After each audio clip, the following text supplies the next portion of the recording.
Assalamu alaikum, bismillah ar-Rahman ar-Rahim. Welcome to another Tuesday session. Woo!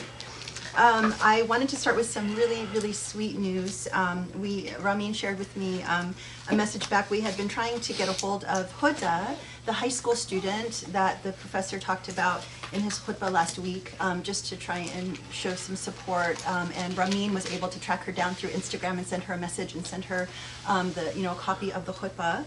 And today we got a message so beautiful from her family. It says, "Salam, thank you so much for sharing this with me. My family and I watched it together and felt so much strength and support from hearing the words of a scholar. We greatly appreciate all of the love and support. If you can, please share the letter writing campaign with the members who would like to get involved. Just jazakallah khair." And so they sent us the link to a writing campaign that CARE is sponsoring. And it's so far, it's a hashtag, we stand with Huda. And I'm sure you can find it if you go to any of your social media on CARE. It's through the Action Network, and it's called Protect Students, Stand with Huda. You can go in there and you can put your name and information, and it'll send a letter on your behalf. So far, it's 2,650 letters that have been sent. And it's a very strong letter. It basically recounts what happened to her, but it's really even more upsetting because the backstory that they share is that the high school principal actually went ahead and had approved her speech without reading it and apologized for doing so, and then later came out and said he never approved it, and that people allowed people to say that she ruined the graduation. And there's a lot more here that is really upsetting, but so please do find that letter writing campaign and sign on.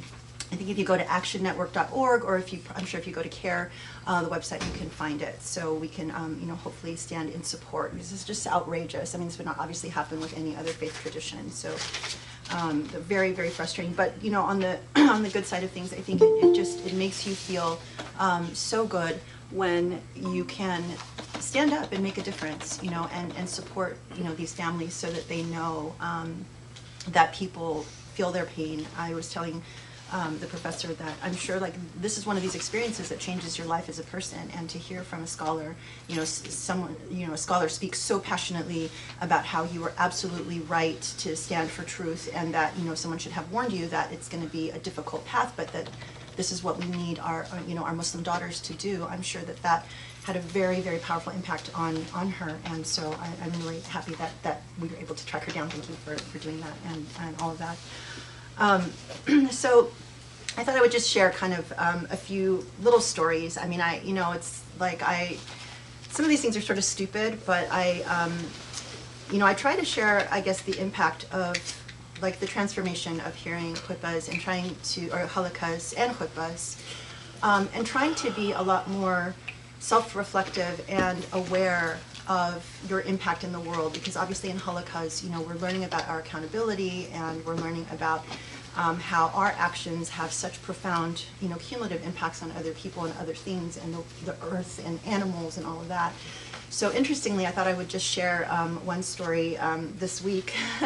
we actually, living here in Ohio, one of the really beautiful things is you feel the impact of nature, as we've said before, and I thought it was really powerful when the professor was talking about how our life now is very sterilized. I guess we're very distant from nature. It's sanitized. It's like you don't necessarily think about things, even if you go to the grocery store and you buy meat. It's like it shows up in a package that's wrapped. You don't interact with nature so much. But coming to Ohio, between the greenery and the cicadas, which we've talked about, and just the sounds, the birds, there's a lot of critters around here. And it's been very fascinating to just experience them in a new way.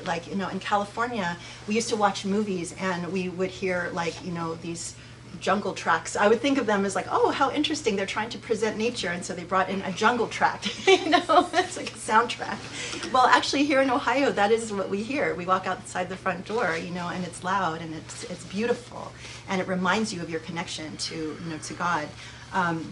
So we've been finding a lot of critters in our yard, and I've just in taking our dogs out and stuff, I find dead birds, dead animals and whatever. And the other night, we found a bunch of bunnies, little baby bunnies, And it was actually a bit of a up and down kind of thing. One of our students here, Rami, I caught him one day and I had to do a confessional. I felt really guilty because I was out with the dogs and I heard this screech, like, roar! And I looked over and one of our dogs had picked up a little like critter and I didn't know what it was. I thought it was either a mouse or a rat. So I thought, oh God, okay, no, let nature take its course. I'm not gonna kill it. I don't know what to do with it, and so I didn't really intervene. And then I eventually, brought the dogs back in. Then I went out to look and I'm like, oh my God, it's a baby bunny.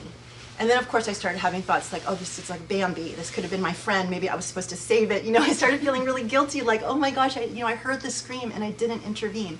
So then I spent the whole next day like praying to God, I'm so sorry that I didn't, do what I needed to do. And, if I have another opportunity again, I will not just sort of step back and not intervene. And, I will be more careful, and this was actually, the promise that I made. So sure enough, the next day, or I think later that night, I took the dogs out again, and I thought there was only one, so I didn't think there could be more. So our husky managed to find another baby bunny and grabbed it and like had it in its mouth. And I thought, no, let go, and I kept like trying to hit it until it didn't drop it. So I went and I grabbed a bone, made, Oso drop it. But these were very fragile babies. And so by the time he dropped it, it died. And I thought, oh my God, okay, that's two. So I put it, in the bush thinking in the morning, I'm going to find it and I'm going to bury it. So when I went back in the morning, I found that one and then I found a third one and it was already dead. It had died, from some other critter that ate it. So I thought, okay, that's three. So I buried 3 bunnies and then I thought, oh my goodness. And then I'm like, I better check now, maybe there are more. So sure enough, I dug in the bushes and I found another really tiny baby. And I thought, oh God, okay, what do I do with it? And thank God when I had done my confessional with Rami, who had comforted me, he had told me that this had happened to him and he had called the wildlife center. So I called my vet who connected me with the wildlife center and, found out that, got a message that said, well, if you want us to come pick up, we'll charge you $125 to come pick up this bunny or pick up whatever you found. And I thought to myself, oh my God, that's really expensive, and then I thought, no, the right thing to do is to spend God's money on saving an animal, this is the right thing. So I left a message, and then I started calling the other students here, like, oh God, what do I do? I found this baby bunny, And then just as that was happening, the wildlife people called me back and said, oh, we'll tell you where you can take it. It's not going to cost any money. So alhamdulillah, didn't have to spend the money, and the students like had their first, like baby rescue, bunny rescue mission, and came and picked it up and transported the bunny. And as we were picking up this bunny, we found a second bunny. So we managed to save 2 bunnies, and it was fun. And so we'll share some pictures on our weekly email.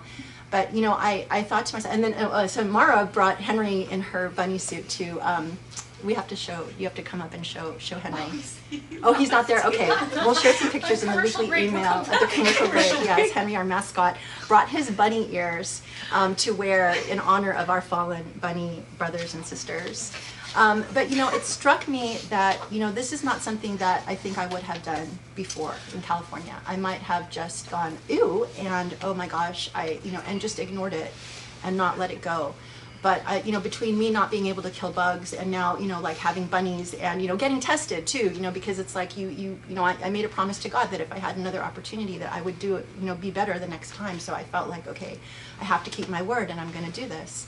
These are the little things that, I'm really grateful for, because I think that even though it makes your life a little bit more difficult, it makes it more intentional and more like aware and conscientious, and honestly, after we did the bunny rescue mission, when I went to pray, I felt so good. Like there was a rush of just like peace and happiness and just pure joy that came to me. And I like, this is not something that you normally feel, and it was like, when you do good things, you feel good about them.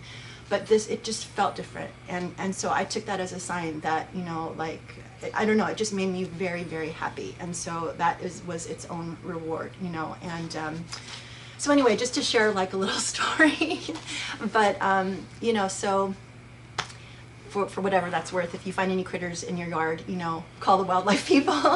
And the people actually at the wildlife center were really nice, and they thanked me for caring about the wildlife, which I found also very striking.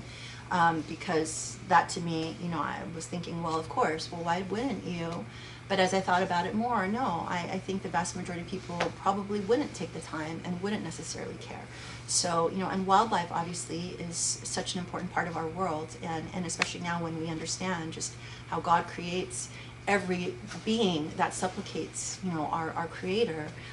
It just you just feel like you really have to honor the existence of every, you know, every being, every creature. So, anyway, may Allah, you know, elevate those 3 bunnies, and may Allah protect the 2 that survived. I feel like an affinity. We need to find out what happens to them. So I think they feed them and set them back out in the wild. So I'm guessing, I'm hoping. Okay, but anyway, I'm looking forward to another amazing session, and thank you for joining us. Bismillah ar-Rahman ar-Rahim. Bismillah ar-Rahman ar-Rahim. اللهم صل وسلم وبارك على محمد وعلى آله وأصحابه واتبعوا بإحسان إلى يوم الدين. اللهم اشرح لي صدري ويسر لي أمري واحلل عقدة من لساني يفقهوا قولي يا علي عظيم. So inshallah, tonight we talk about Surah An-Nazi'at.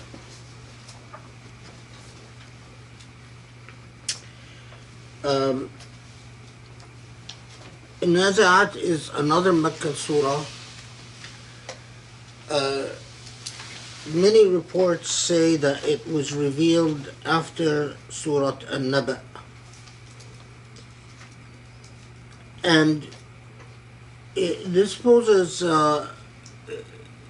some interesting questions about when Surah An-Nazi'at was precisely revealed.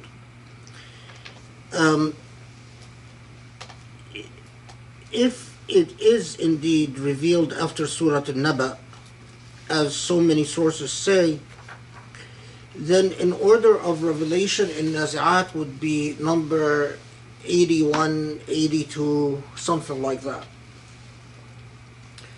which would most likely place it as a late Meccan surah.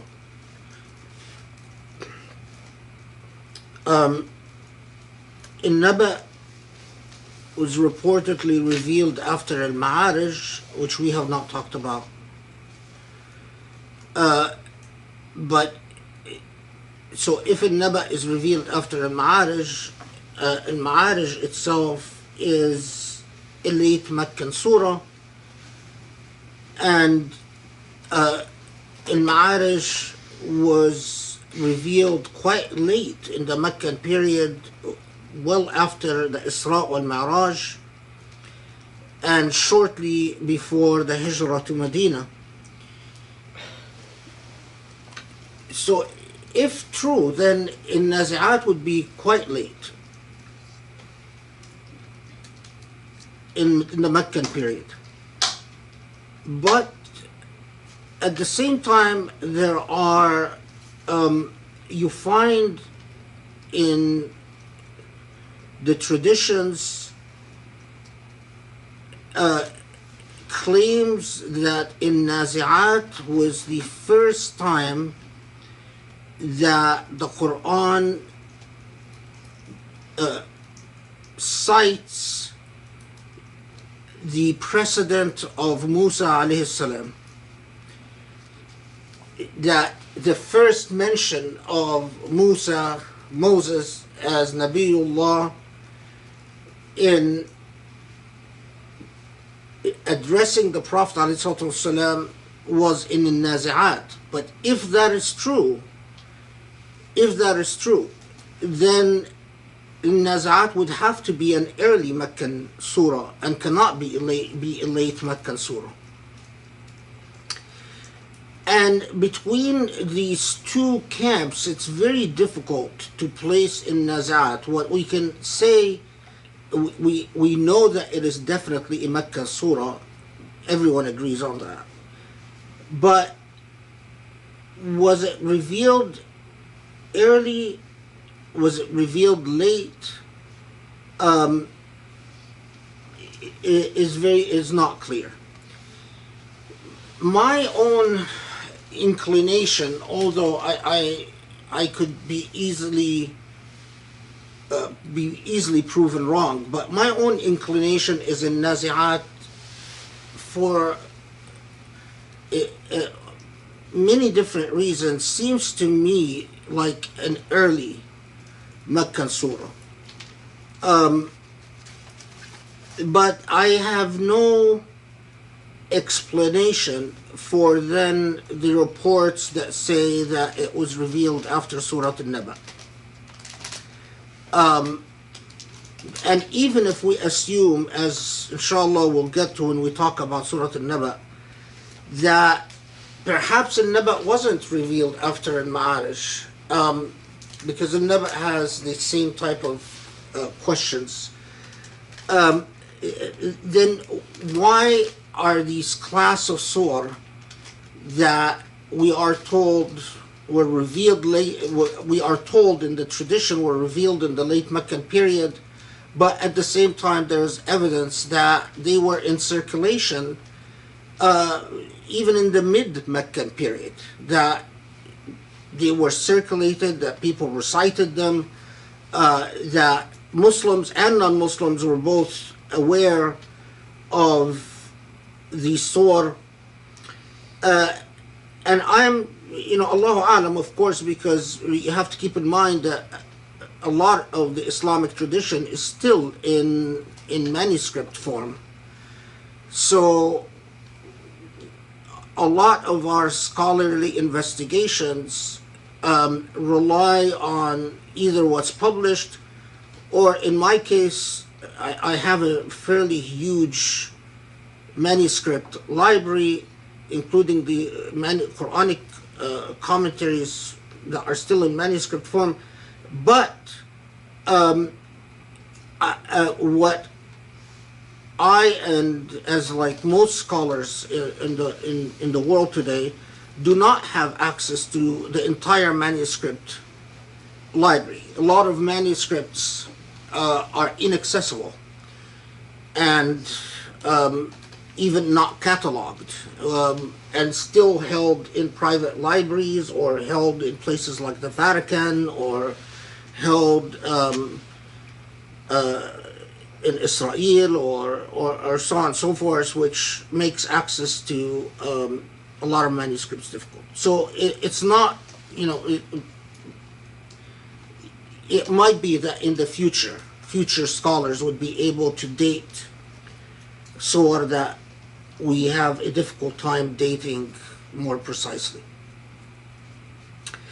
Okay, now in the case of An-Nazi'at, though, my sense is that this doesn't have a big impact on the message of An-Nazi'at.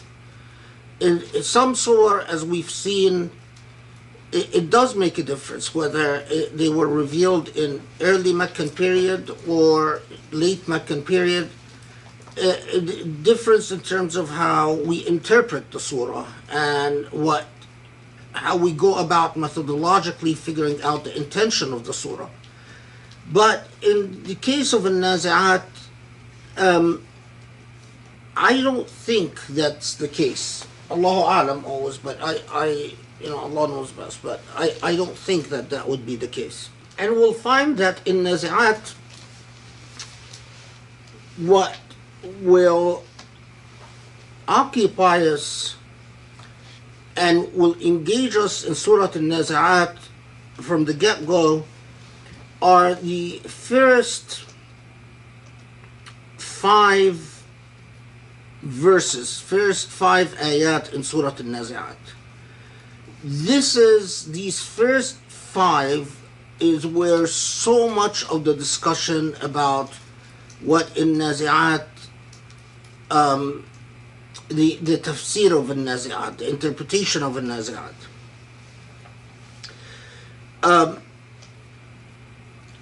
And of course, I'll inshallah explain why and all of that. And the first 5 is the qasam that Allah subhanahu wa ta'ala takes in Surah Al-Nazi'at. So that's the oath that Allah is articulating, but as we will see, it turns out that this oath is particularly important. As often happens with Qasar al-Sur, so there is a whole, and we've talked about some of these. There are a number of surah where the qasam, the oath that Allah is taking, has an overwhelming bearing on the message that the surah itself is conveying.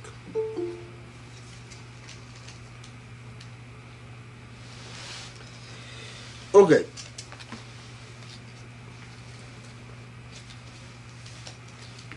So, notice وَالنَّازِعَاتِ غَرْقًا وَالنَّاشِطَاتِ نَشْطًا وَالسَّابِحَاتِ سَبْحًا فَالسَّابِقَاتِ سَبْقًا فَالْمُدَبِّرَاتِ أَمْرًا. So these are the first 5. And I'm just, the study Quran, I've noticed, it does a very literal translation of the qasam, probably trying to preserve the literal sense of the words.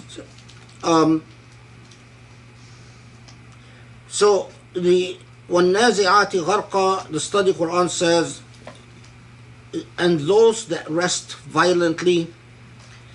وَالنَّاشِطَاتِ نَشْطًا, by those that draw out quickly.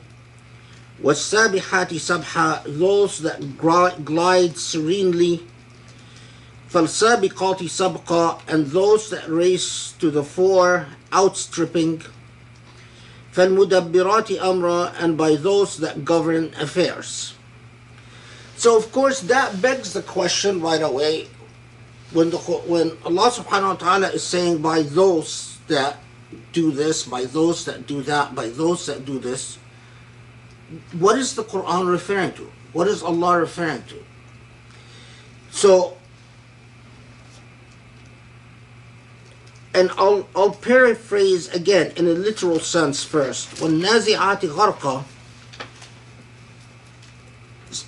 we understand from if we are just doing a literal translation, we would understand from النَّازِعَاتِ غَرْقًا is that something is grabbing something else and pulling it or extracting it.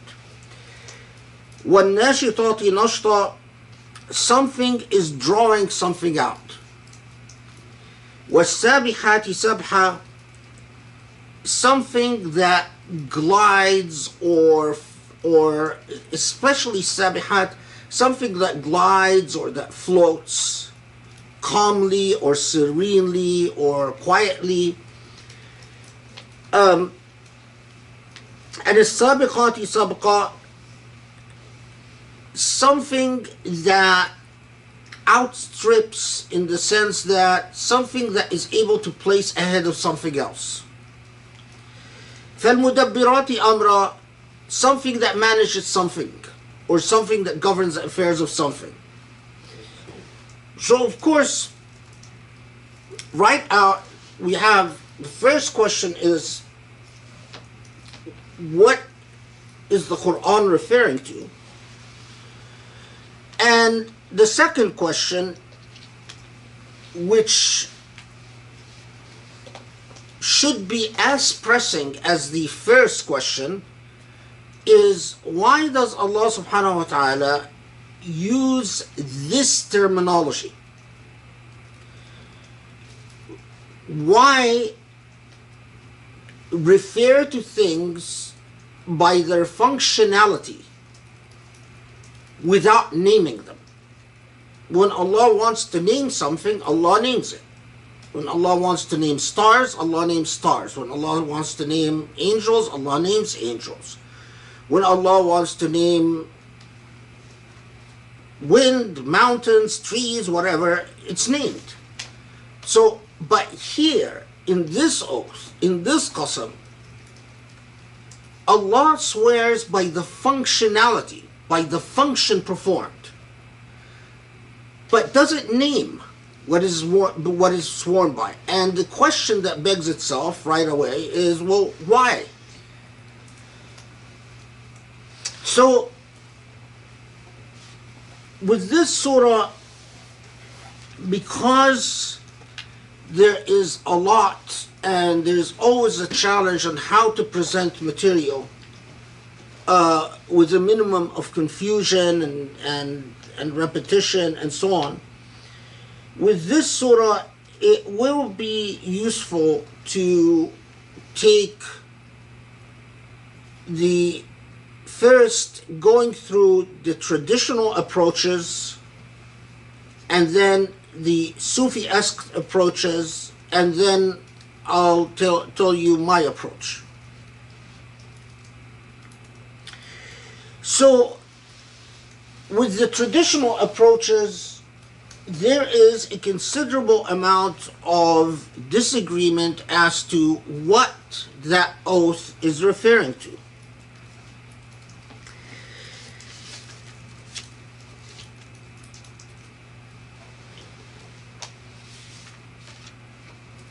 At the outstart, let me tell you that some said that those things that Allah is swearing by, in traditional sources, many said that they're angels, that Allah is swearing by angels. And many said, lesser amount, but, so the majority, let's say, said that they're angels. But then second in popularity is that Allah is swearing by stars. Others said that Allah is swearing by arwah, souls. Others said, no, Allah is swearing by the movement of horses or other cattle. And still others said that Allah is swearing by what happens in battle. Now, without going into the evidence of each school of thought, remember, all of this is within the traditional.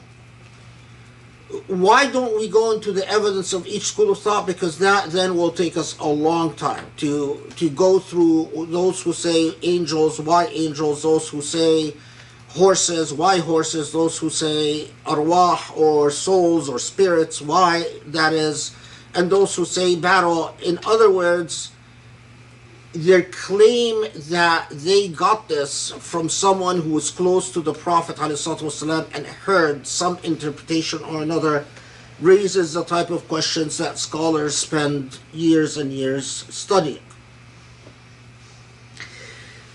But what we can say is that linguistically, the words used can in fact support any of these interpretations.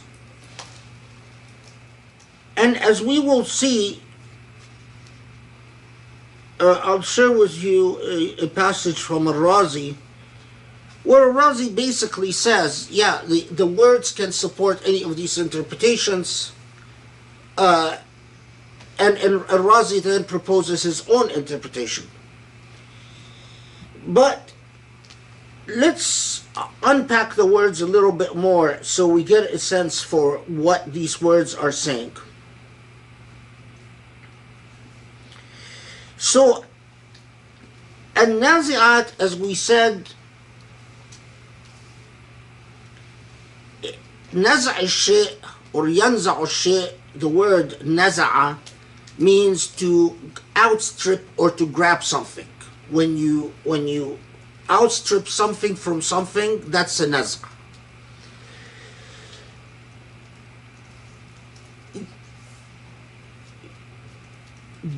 The miracle of the expression here is to say وَالنَّازِعَاتِ غَرْقًا, the word غَرْقًا after النَّازِعَات. you would just need to know a lot of classical Arabic to know why it's so eloquent, but it is profoundly eloquent. And what it connotes when you put an-nazi'at and gharqa together is that either something is pulling something from a great depth, so you're coming and you are literally pulling something that like sinking in depth, or interestingly enough, that you are coming and grabbing something harshly.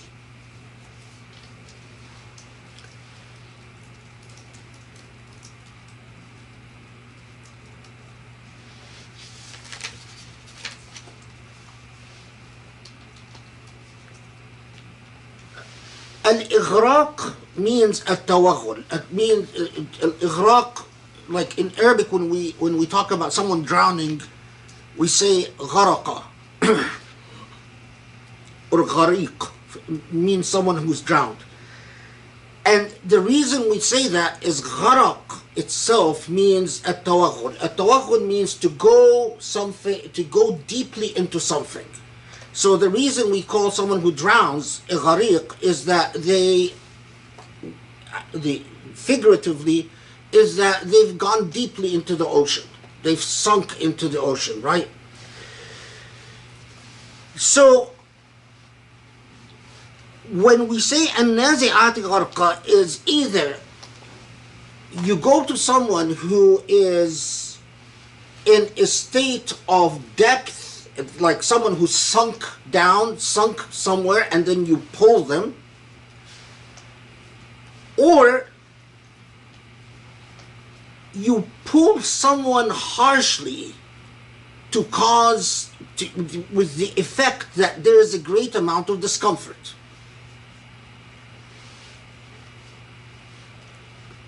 When it comes to nashitati nashta,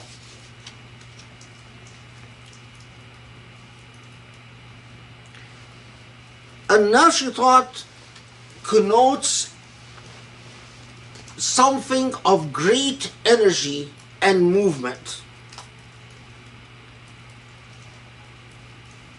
that has an impact upon something else.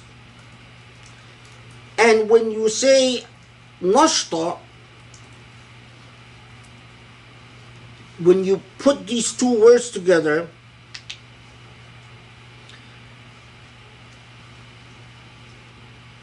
it means that the impact of the first cause upon the second cause is overwhelming, but as opposed to the first ayah, it is not harsh, it is tender. So if you put these two ayahs together, it could be saying someone is pulling something harshly, and in the second ayah, something is pulling something tenderly.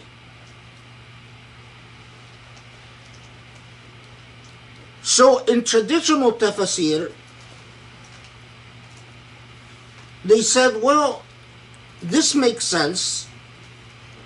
When angels come to collect the souls of unbelievers,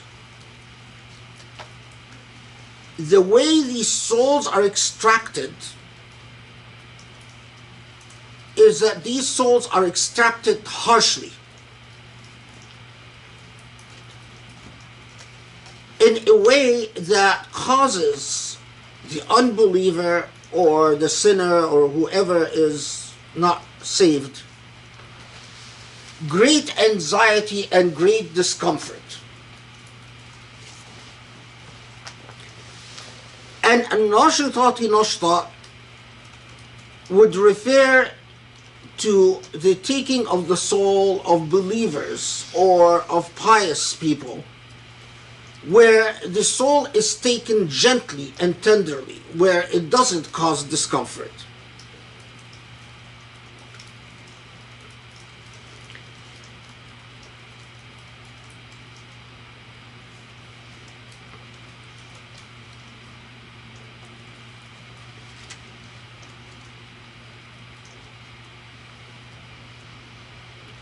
Now, of course, I think you guys heard me say before that, you know, in the many times that I've been hospitalized for one reason or another, Allah wills that I always end up being hospitalized somewhere where next door to me, usually there's someone dying. And subhanAllah, I mean, yeah, you see people who die and their process of dying is extremely unpleasant. Not painful, but terrifying.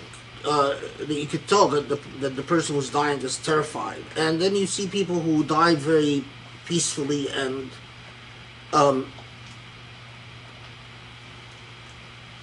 so in a lot of traditional tafsir, they said this refers to the angels who come collect, soul collectors, those who collect the souls harshly and those who collect the souls gently. So then how about as-sabihati sabha, the third ayah? And he said, well,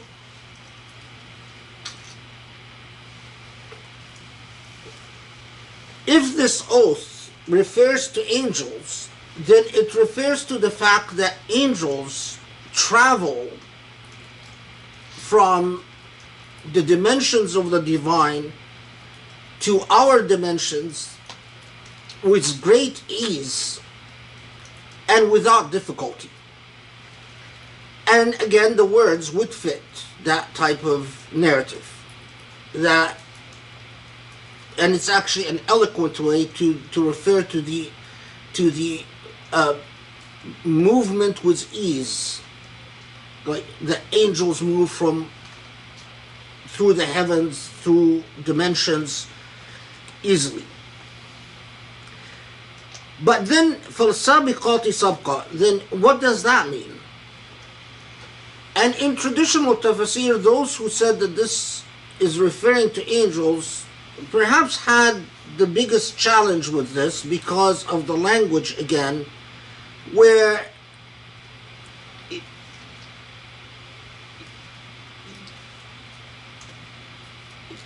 it sabiqati sabqa then would have to mean that there are angels are ahead of the rest, or well, let's stick with angels. The angels are ahead of, and what they argued is that angels are ahead of all in complying with God's orders and in achieving, obeying God, etc. And then فَالْمُدَبِّرَاتِ أَمْرًا, they said, well, then here again the oath referring to angels is that angels are charged with taking care of various affairs around in existence. Everything from recording deeds to collecting deeds to in old medieval belief was that the angels are even responsible for making sure that ships sail in the sea, making sure that clouds move correctly, that angels are responsible for the rain that falls. In other words, they imagined that angels performed a lot of physical functions in our physical world.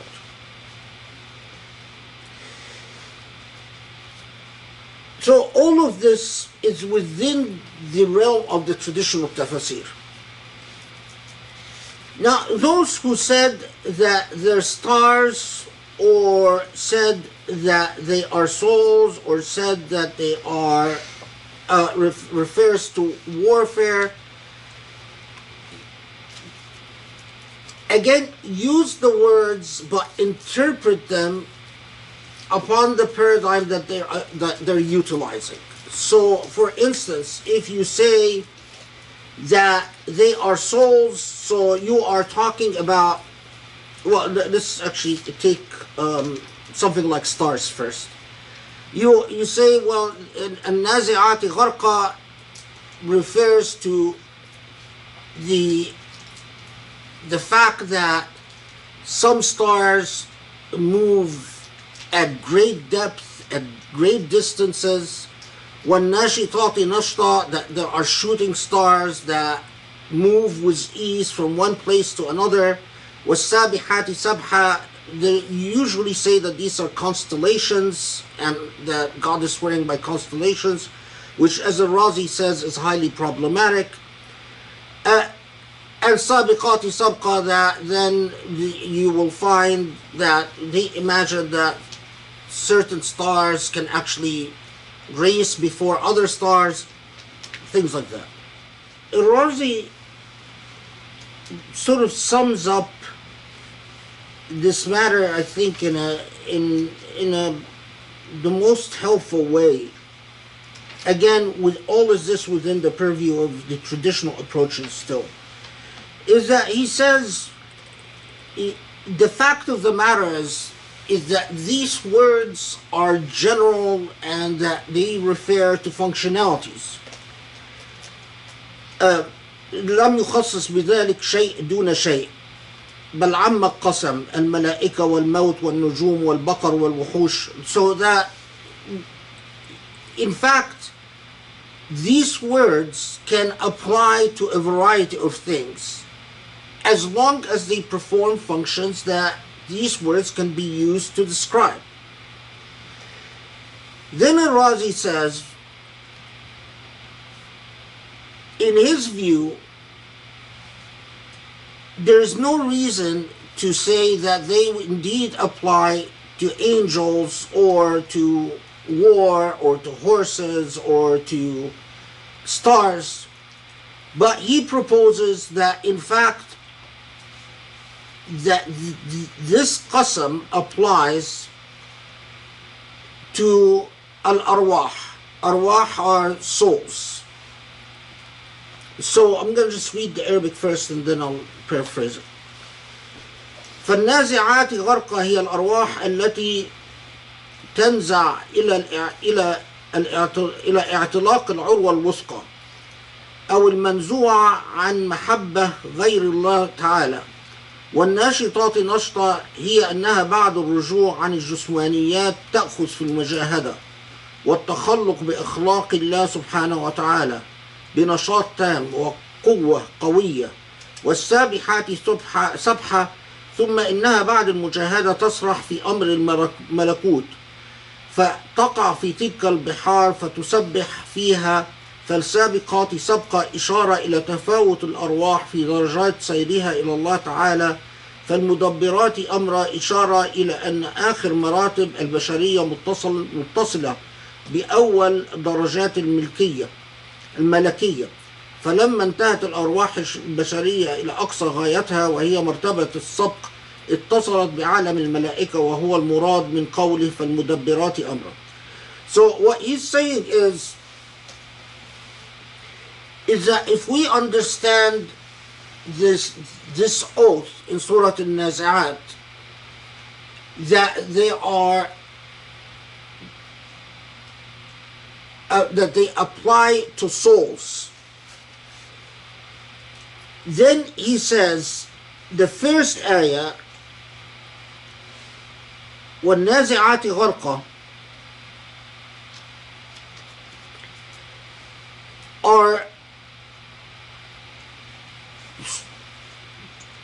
applies to souls that deviate from mahabbatillah ta'ala, that from Allah's love. The sense of loss and gharqami, as we said, is sense of abysmal despair or sunken despair that results from deviating from Allah's love. والناشطات نشطة refers to the opposite. Souls that struggle to come back to Allah and to anchor or to nestle themselves in Allah's love. And that in doing so, as Al-Razi puts it, التخلق بأخلاق الله, is that Allah has a sifat. Allah has, as we said, characteristics. And as we said before, these characteristics are virtues. All the characteristics of Allah subhanahu wa ta'ala are virtues. And the challenge for a Muslim is that as they draw closer to Allah, is to embrace the divine virtues, to beautify to the self, and to embrace as much of the qualities of divinity as possible. So, as you elevate yourself to more and more of the attributes of godliness, then you reach the stage of a sabihat.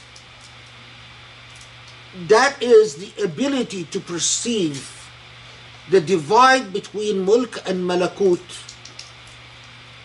with ease. So you are able to see into the world of malakut, although you live in the world of mulk.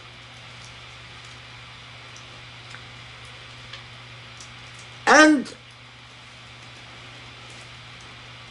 as you do so, you elevate yourself more and more to the attributes and the qualities of angels. Now, Al-Razi's proposal about arwah has a lot to it that makes sense, and has, we could discuss these for hours. They make sense in some parts, and there are a lot of questions that they pose. But anyway, now, although you find in the tafsir literature, in the traditional tafsir, many that copied what Al-Razi wrote without necessarily attribution. Sometimes they attribute it to Al-Razi, sometimes they don't. But you find, and some, say, well, it's either angels or it's arwah. But methodologically, what is important about Al-Razi's proposal is the acknowledgement that these words are broad enough to apply to several categories, angels, as we said, stars, and so on, and that they would also fit applying to, if we apply them to arwah, and we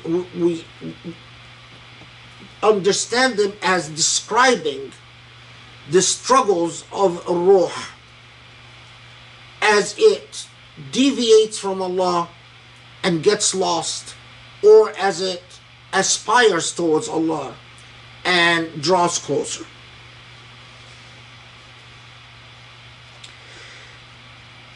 Interestingly enough, within the realm of the traditional literature,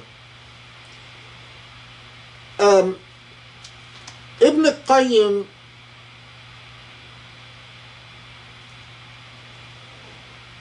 writes a very beautiful passage in his book on love about Surah Al-Nazi'at. His book Rawdat Al-Mushtaqin.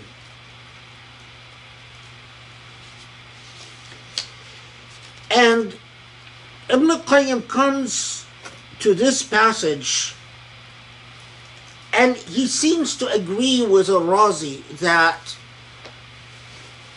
it applies to arwah, to souls, and that it describes souls when they deviate from the divine and become like gharqa. And as we said before, the signs of deviation from divinity is uprootedness, lack of meaning, anxiety, the whole gamut of endless questions that have no answers that human beings live with and struggle with.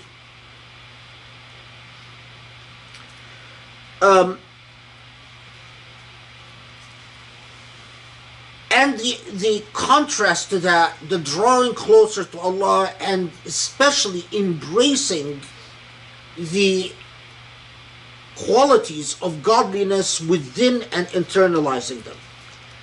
But for Ibn Qayyim, he focused on a particular aspect that Al-Razi doesn't really explain, and that is, how can it be that loving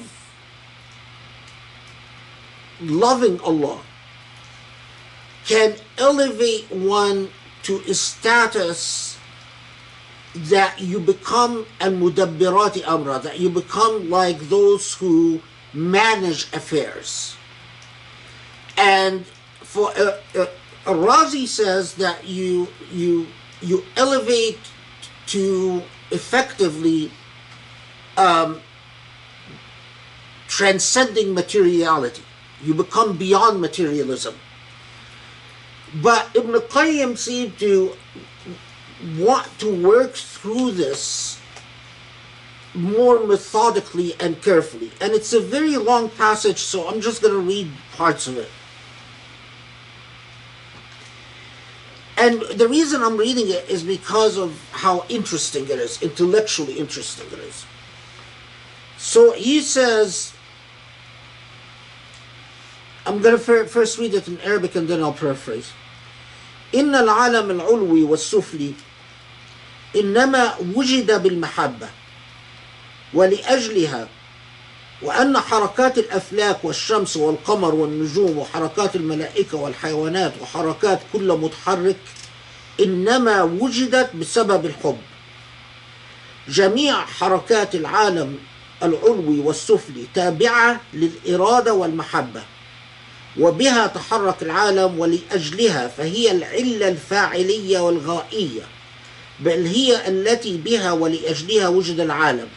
فما تحرك في العالم العلوي والسفلي حركة إلا والإرادة والمحبة سببها وغايتها، بل حقيقة المحبة حركة نفس المحب إلى محبوبه، فالمحبة حركة بلا سكون، وكمال المحبة هي العبودية والذل والخضوع والطاعة للمحبوب، وهو الحق الذي به وله خلقت السماوات والأرض والدنيا والآخرة.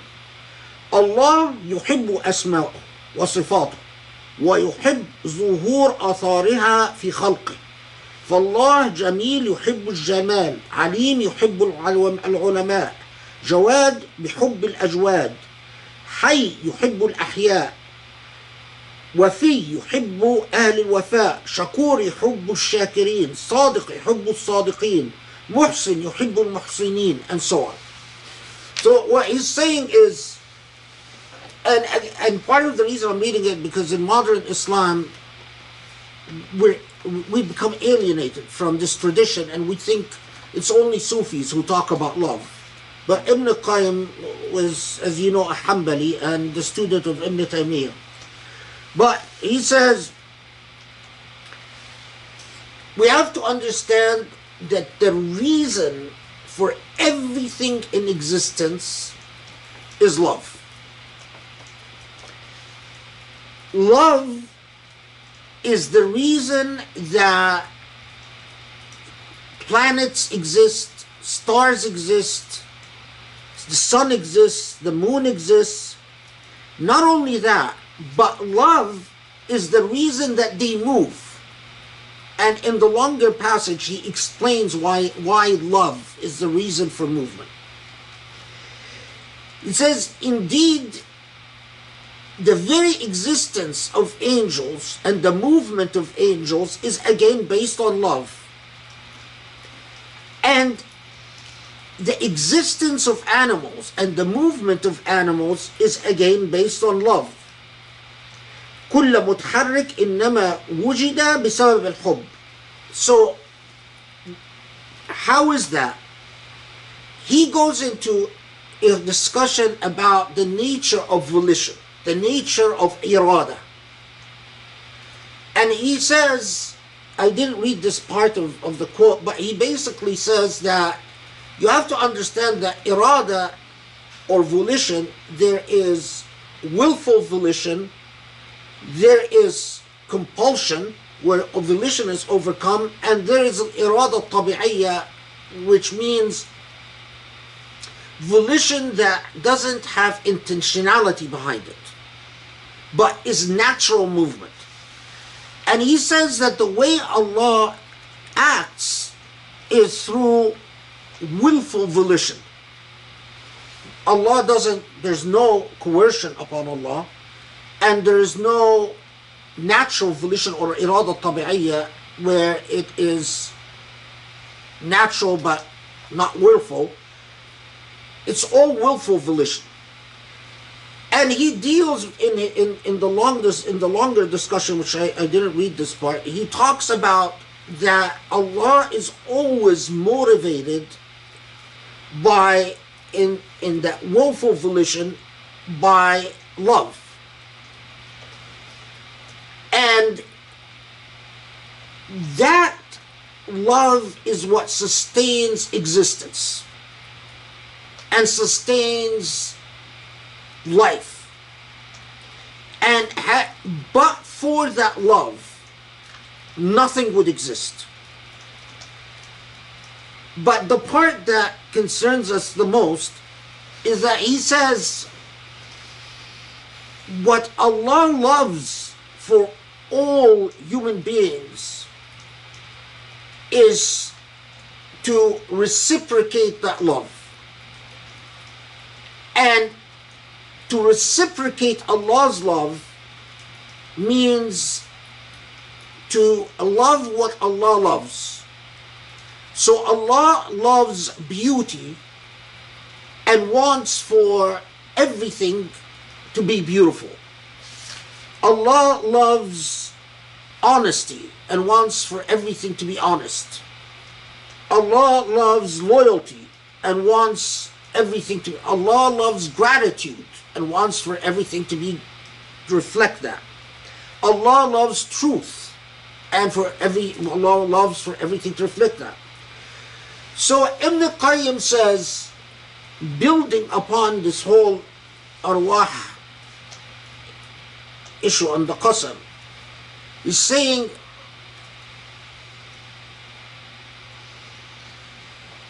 when a human being loves what Allah loves, it is not that the human being is going to suddenly be able to perform miracles, but that by reflecting the attributes of divinity which Allah loves,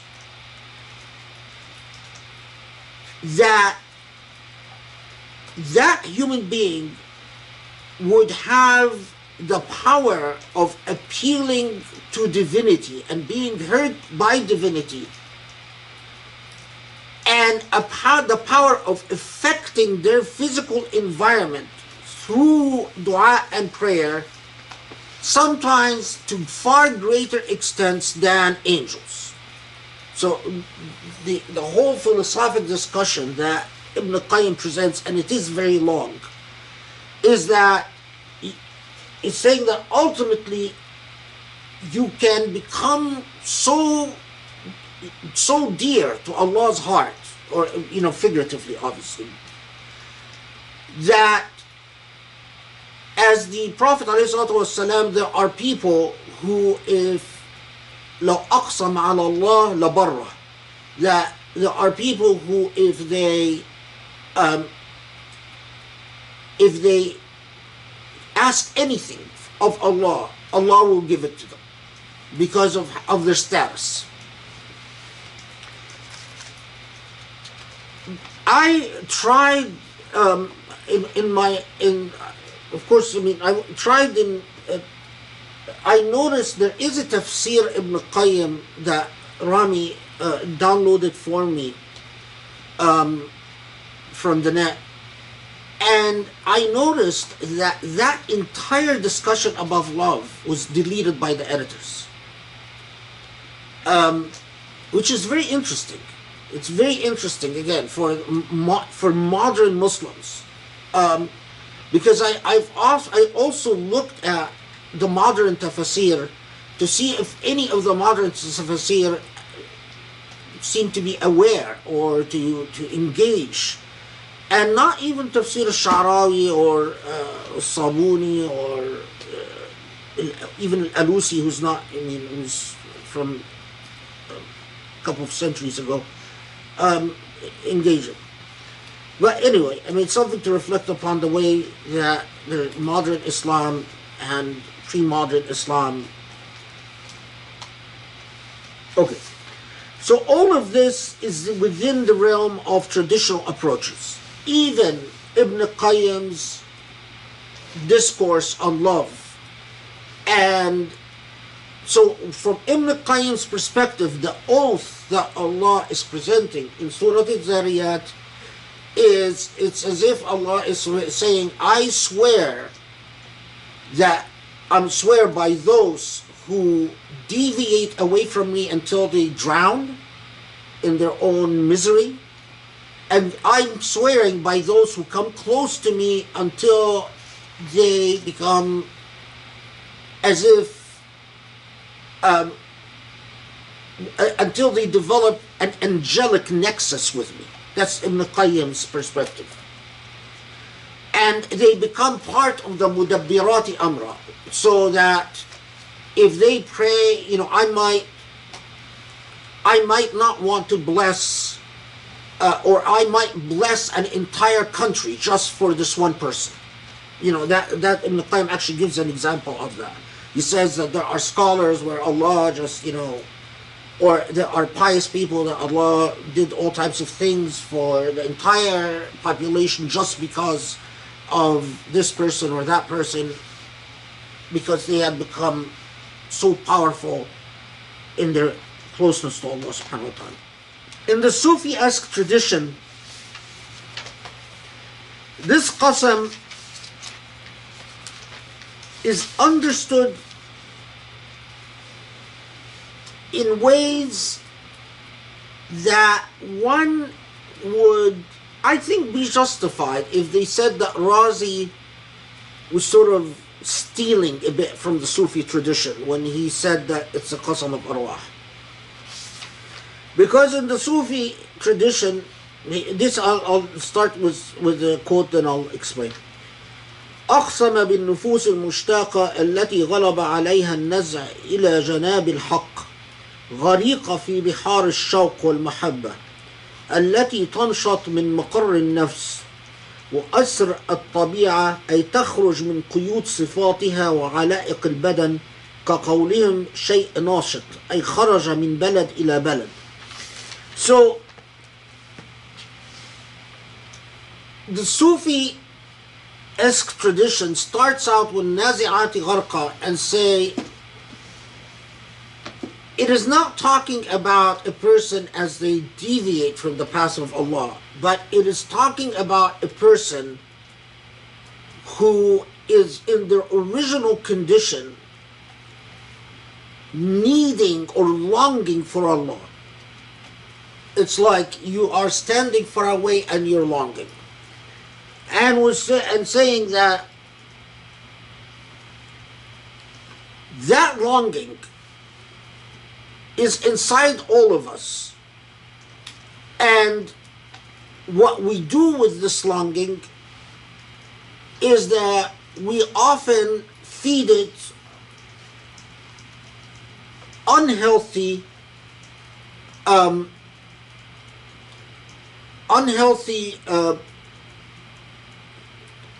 what is the word I'm looking for?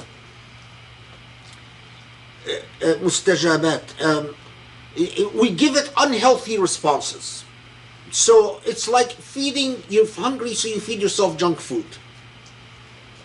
That longing is inside of you. So what we do with this longing is that we try to fill it with everything that actually does not address the hunger. So we fill it with, we respond to it with sex, we respond to it with money, we respond to it with arrogance, we respond to it with, in the modern age, drugs, and even in their age, alcohol, all of which will only make that longing and that hunger worse. And it keeps getting worse, and the more you feed it, it gets worse. When do you get to nashitati nashta? Is that when this longing is addressed in a healthy fashion, in a correct fashion, by understanding that what your soul is longing for is closeness to its maker. Your soul is longing for its origin of divinity.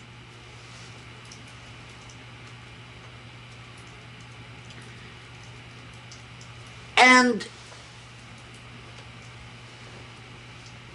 the more you elevate, you become like a sabihati sabha.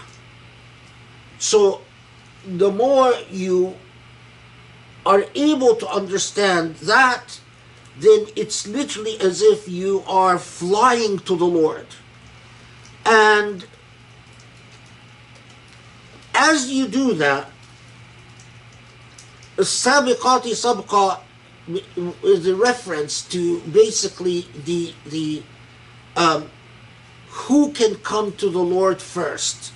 Because in the Sufi-esque imagination, Allah is eagerly awaiting. It's like Allah is always there, waiting with open arms, saying, come to me.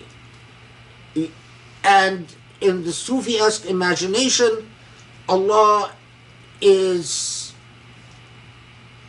I don't want to use but they use the word, that Allah is always chagrined or sad when people are lost and they won't come to Allah, and that Allah remains waiting. And so as-sabiqati sabqa is like saying, you've arrived, you finally come to me, welcome. So that's the type of thing.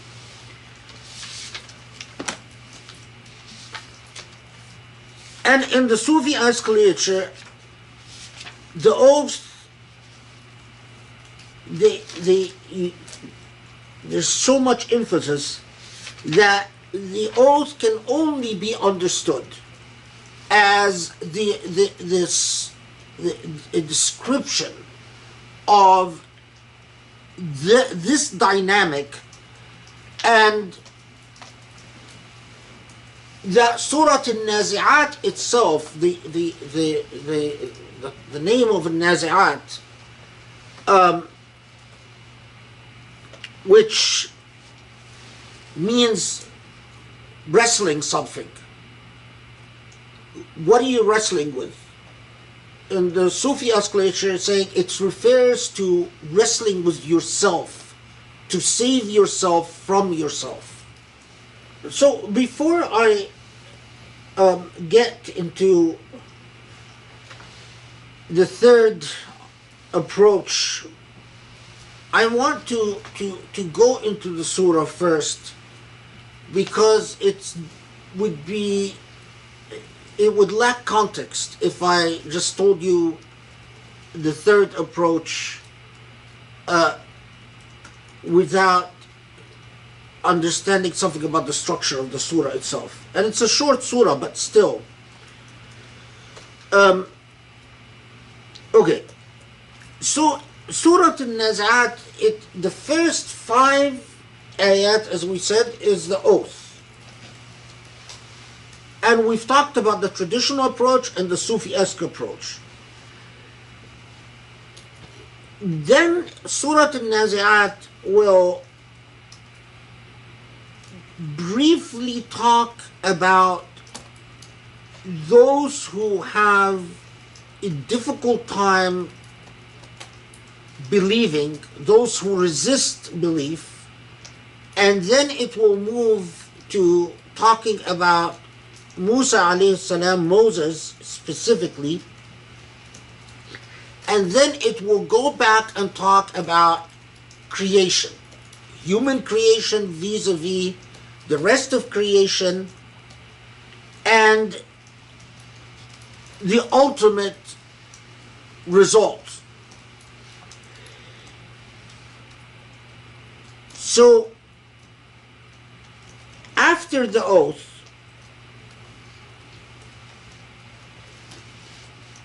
Surah Al-Nazi'at starts talking about the end of times, or the final times. يوم ترجف الراجفة تتبعها الرادفة قلوب يومئذ واجفة أبصارها خاشعة يقولون إنا لمردودون في الحافرة إذا كنا عظاما نخرة قالوا تلك إذا كرة خاسرة إنما هي زجرة واحدة فإذا هم بالساهرة. This takes us to verse number 14. So, first let's do the literal translation and then come back. So,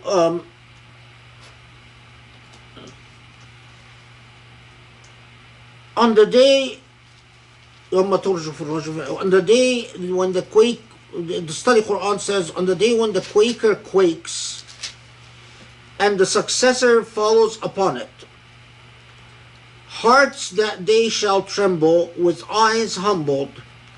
They will say, are we to be restored as we were before?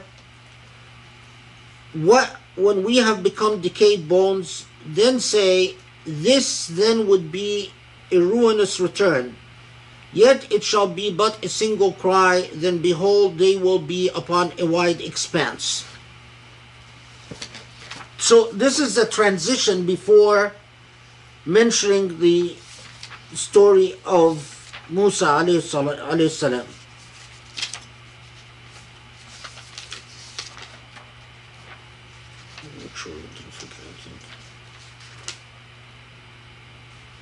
Okay. So, first, يوم ترجف الراجفة تتبعها الرادفة. Rajifa, which literally the day the earth shakes. What does that Bauha Radifa mean? There is, you find in traditional approaches discussions about what happens after the first trumpet and whether there are two trumpet blows, two trumpets or three trumpets. We're not going to get into that because a lot of it is not entirely reliable. But that, to put it simply, is it that there is a ruinous earthquake, then 40 years later comes the final day? Or is it that there is an earthquake and shortly after that is the final day? That's the traditional debate. And there's no way we can resolve it. But, it's a scary idea that if there is a major ruinous destructive earthquake and then the final day doesn't follow until 40 years later, because you can imagine how life would be in those 40 years. So when it says that Bauha Radifa, this is 7, ayah 7. The successor follows it. The whole thing is, what is the successor, as we said, and how soon thereafter. قلوب يومئذ واجفة. أبصارها خاشعة يقولون إنا لمردودون في الحافرة. So terrified hearts is not surprising. That at that time it is a time of great fear and terror. أبصارها خاشعة, those who realize that in fact they were wrong all along and that the hereafter is the truth. You can imagine how their gaze is going to be. يقولون إنا مردودون في الحافرة. That expression basically means that those who were saying, how can it be that we are going to come back? Hafira is has an idiomatic meaning. The word for digging in Arabic is hafr. It's the same origin. Hafira is whatever trace you leave upon the earth, having moved upon the earth or lived upon the earth. So if an animal walks on the ground and leaves footsteps, these footsteps are known as hafira.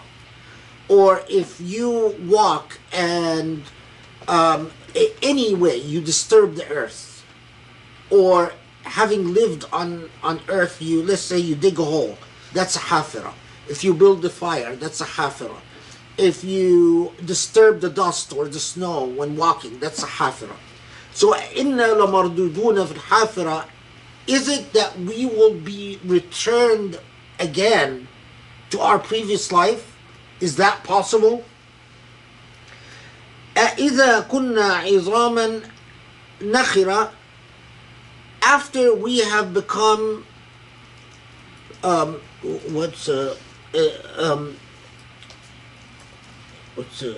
decayed bones. Nakhira is hollowed bones. Nakhar, when you say nakhara السوس في الشجر, it means termites hollowed out woods. So nakhar is when the bones become hollow because they've decayed. قالوا تلك إذا كرة خاسرة is self-admission. And the study Quran, I don't agree with the translation here, but anyway, it's self-admission that it's like saying, oh my God, now that I have not believed and I realize I'm actually going to come back, this is bad news. Qarratul khasira, it's like saying, this is awful news. And we've encountered this before when the Quran says that people will be saying, I wish it was the end, I wish there was no resurrection. Okay. فإنما هي زجرة واحدة فإذا هم بالساهرة. You find in the traditional tafsir a lot of discussion about what is a sahira, and it's interesting because linguistically sahira is something that's flat, and so the Quran is saying upon the hereafter, all people will be collected on a flat plane. But traditional sources go into these long discussions about whether that flat plane is going to be on earth, whether it's going to be on something that we just don't know where, whether it's going to be up in the heavens, whether it's going to be on earth, whether it's going to be deep underground. Some traditions even, they go into that it's going to be Sham, that it's going to be Syria. Others say it's going to be Jerusalem. But it's sort of and none of it is reliable. I mean, all we can say is Allah subhanahu wa ta'ala is saying that people are going to be collected on a flat plane. Where that flat plane is, Allahu A'lam, only Allah knows. Okay. Now, interestingly, and perhaps not surprisingly, the Sufi tafsir don't understand that يوم ترجف الراجفة تتبعها الرادفة قلوب يومئذ واجفة أبصارها خاشعة, that they necessarily refer to the final day. But they tend to see this as allegorically referring to the process of searching and finding Allah again. So يوم ترجف الراجفة, the day that the quaker quakes, what quakes is the heart, and it trembles. The day where you actually make the decision to come back to God. The day where your heart finally stops resisting and stops being stubborn. تتبعها الرادفة is the process. What succeeds after that is the process of irtiqa, or the process of elevation towards the Lord. قلوب يومئذ واجفة أبصارها خاشعة, that it describes the sort of the steps that precede, or the necessary steps that precede the elevation. And the emphasis in Sufi-esque tafsir is on humility. As long as you lack humility, you're not ready. As long as you are resisting and you're saying, you think that whatever you think about yourself, you continue arguing, you continue seeing, you're not ready.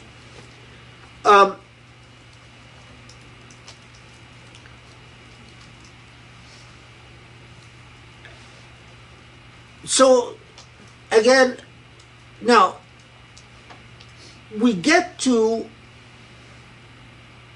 in Surah Al-Nazi'at, the reference to Musa alayhi salam. Suddenly Surah Al-Nazi'at then says, هل أتاك حديث موسى إذ ناداه ربه بالوادي المقدس طوى اذهب إلى فرعون إنه طغى. Rhetorically asking the Prophet ﷺ, it's هل أتاك حديث موسى, it's a literary device. It's like saying, haven't you heard about Moses? When Allah called upon Moses to go to the Pharaoh, why go to the Pharaoh? إنه طغى, and we'll get to طغى. Now, in traditional tafsir, it's not surprising that it is understood more or less as the word sound. That Allah subhanahu wa ta'ala said to Musa alayhi salam, Allah called upon Musa, ناداه ربه بالوادي المقدس طوى. There is a discussion as to why the area is called Al-Wadi Al-Muqaddas Tuwa. Is that the name of the valley, Tuwa? Or is Tuwa means the twice blessed place? Because it is believed that this is the same area that Ibrahim received the revelation and Musa received the revelation. So it's a twice blessed area. Anyway, it's likely that it's just the name of the area. Al-Wadi Al-Muqaddas Tuwa is an area. That God called upon Musa in that valley and sent Musa to the Pharaoh and to confront the Pharaoh, and that to tell the Pharaoh, notice the language here, فهل لك إلى أن تزكى وأهديك إلى ربك فتخشى. This is 17.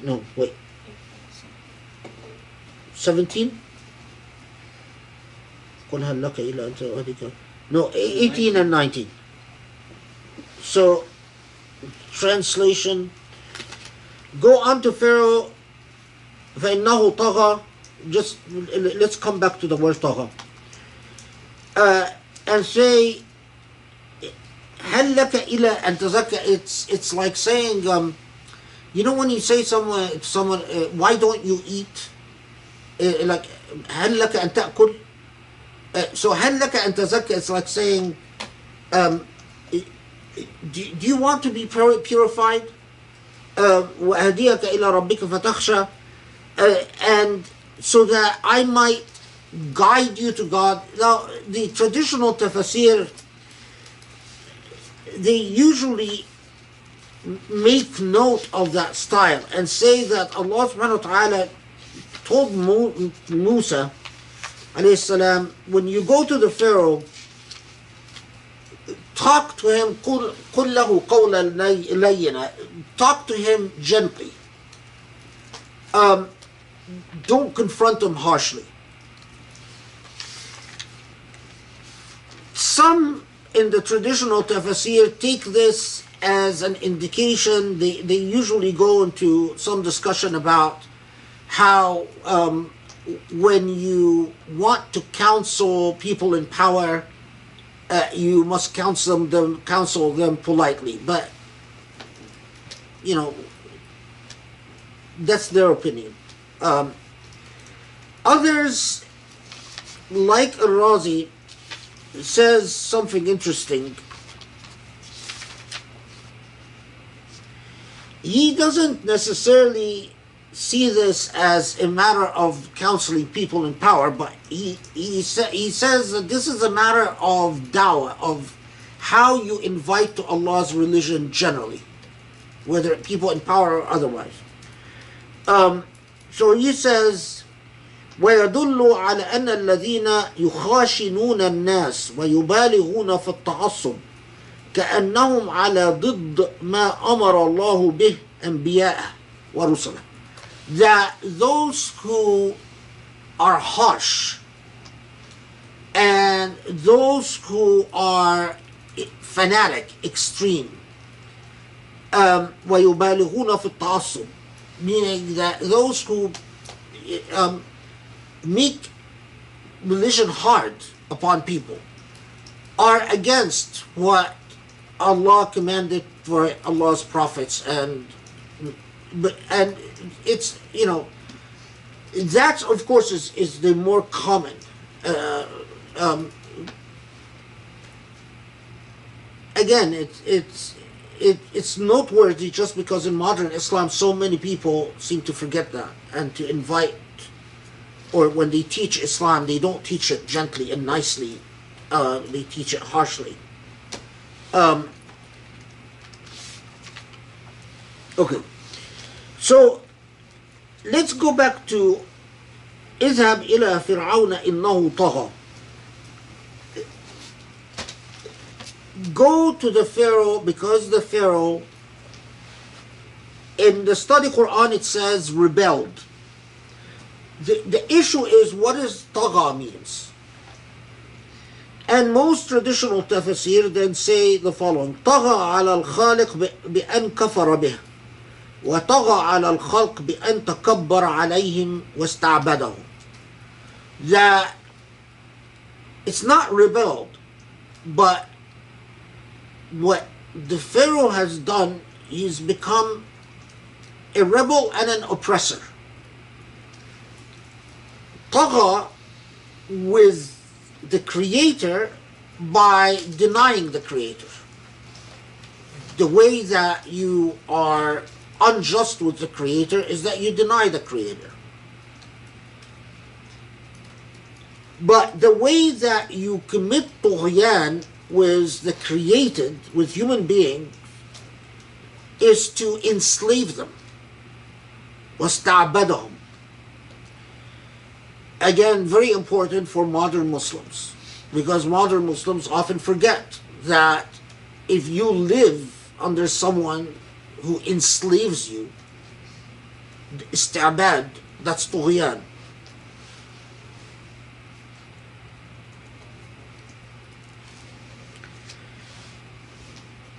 And then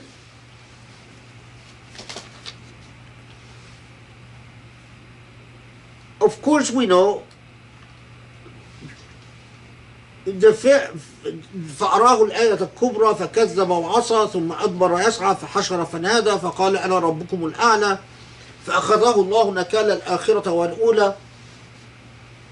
That we know what is going to happen is that Allah demonstrates, and it's referred to briefly and in summary in Surah Al-Nazi'at, that Allah demonstrates the miracles to the Pharaoh. The Pharaoh resists and refuses and says, Ana Rabbukum al-A'la, which, let's see how this is 24.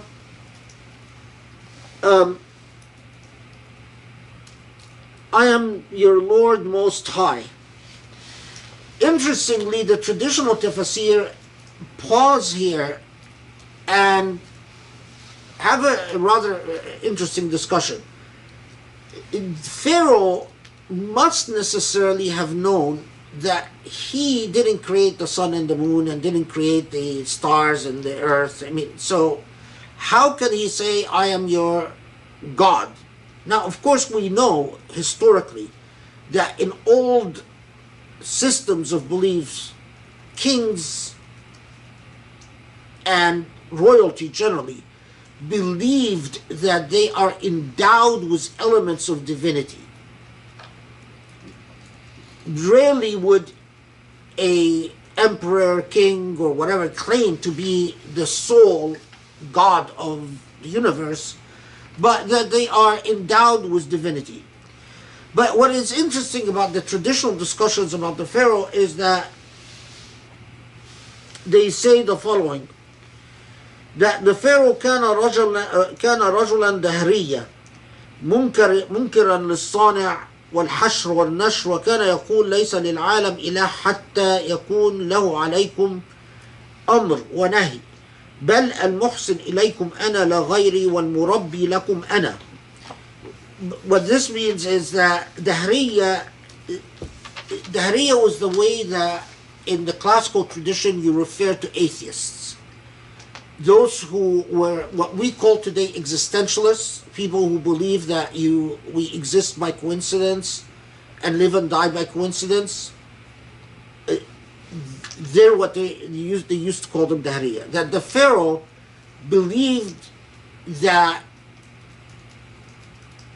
whether this is historically accurate or not, that's not the point. The point is, it's the theological point they wanted to make, is that the Pharaoh knew that he didn't create the heaven and earth, but the Pharaoh didn't believe in a God. And so what he was telling people is, you must not listen to no one, or you must listen to no one but me. And so his sin against Allah was that his command to people was absolute obedience. Now, of course, this has clear, powerful implications for the whole paradigm of despotism. Because if theologically Pharaoh's sin was that he was telling them, you must obey me absolutely, and you should have no opinion but my opinion, or you should not disagree with me at all, and that I am the source of good, I am the source of evil, God is not a factor, should not be a factor in your thinking.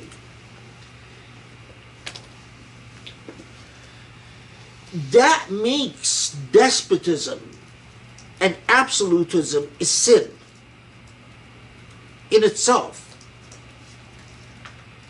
And this is why in modern Egypt today, which the fascist regime that governs Egypt today, you find theologians that work for the government attempting to rehabilitate the image of the pharaoh. So one of them, an absolute moron, came up with a theory that the pharaoh survived the flood, the passing through the Nile, that he wasn't killed. And in fact, he was saved and he repented and became a good Muslim. How he knows that, only Allah knows. But the reason is clear. It's because they know that the ruler of Egypt is a pharaoh. He told the Egyptian people, listen, ما تسمعوش كلام حد غيري. Don't listen to anyone but me. Exactly like the pharaoh. Theologically, absolutism and despotism was always theologically problematic in Islam. It is only after colonialism that Muslims got very confused about whether absolutism is a blasphemous condition or not. But you examine the history of Islamic theology, Shia or Sunni, by the way, absolutism was always, and that's actually what distinguished when Muslims used to, if you look at any of the Ahkam al-Sultaniyah, when Muslims would talk about, they would say, well, there is the Khilafah system in which people don't obey, in which people only obey other people to the extent that it doesn't mean disobeying God. And then there's the Mulk system in which people obey people absolutely. And that's not Islamic. And then they will talk about a third system, which is basically what we would call today anarchy. It's remarkable that in their, what effectively saying is that that what distinguishes the Islamic system is that the sovereign doesn't have absolute power. That became lost after colonialism. So that's a traditional approach.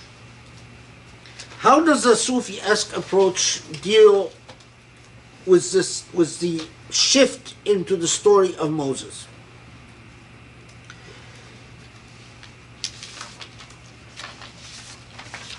The best way to summarize it is that the Sufi-esque approach says effectively, as for instance Ibn Ajiba says in his tafsir, Musa is an allegory, Musa ishara ila qalb, an allegorical reference to the heart. Fir'aun ishara ila nafs, an allegorical reference to the self. And we've encountered this before in the Sufi-esque tafsir.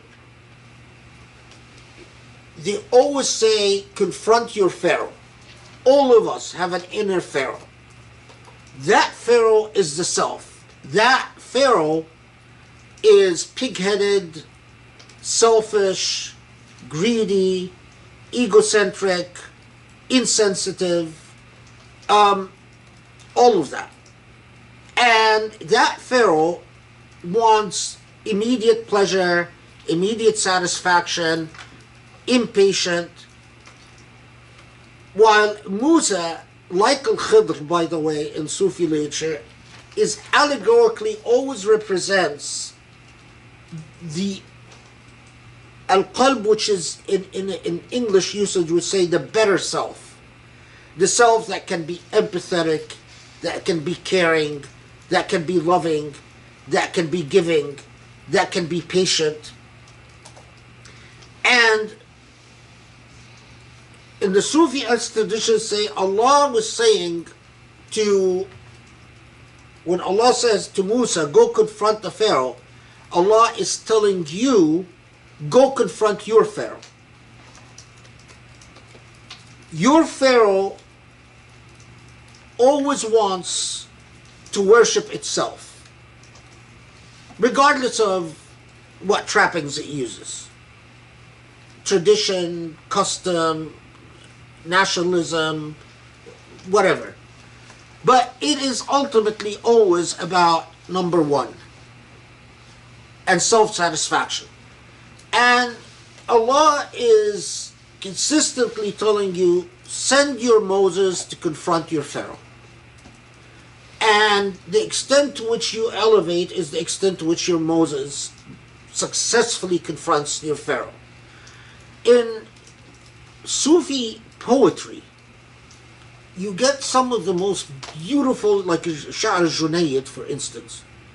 Junayd has entire poems in which he describes how the Pharaoh of the self crushes the Moses of the heart in the most brutal ways. And in Junayd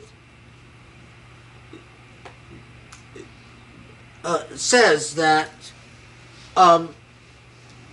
Junayd even said, in every broken heart you will find the Pharaoh responsible for the heartbreak. I mean, it's a very beautiful poem. It's saying that when human beings come together and they think they love each other, it is what destroys the love is the Moses of the self. The Moses can always corrupts through acts of pure selfishness. But anyway. No? You said the Pharaoh. The Pharaoh. I can't hear you. You said the Moses, but the Pharaoh always corrupts himself. Oh, the Pharaoh corrupts, yeah, not the Moses corrupts. Pharaoh corrupts. No, the Moses is always the heroic struggler against the Pharaoh. But in Junayd, like, he sees the Pharaoh as like the huge ego, and the Moses has to confront bravely and persistently, and then eventually the ego fizzles. After Allah says, إِنَّ فِي ذَلِكَ لَعِبْرَةً لِمَنْ يَخْشَى. In this, which again is the same for traditional and Sufi, in 26, that in this is a lesson, like reflect upon this. أأنتم أشد خلقا أم السماء بناها رفع سمكها فسواها وأغطش ليلها وأخرج ضحاها والأرض بعد ذلك دحاها أخرج منها ماءها ومرعاها والجبال أرساها متاعا لكم ولأنعامكم. So this would take us to 32. And this part of Surah Al-Dhariyat is posing Nazi'at, posing the obvious question: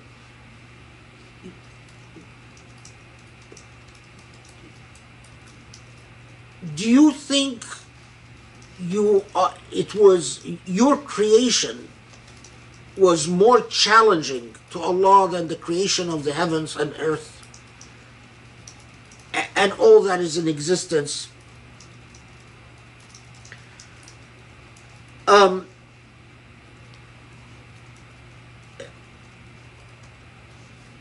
وأغطش ليلها وأخرج ضحاها. This is 29. See how they translate it. 29.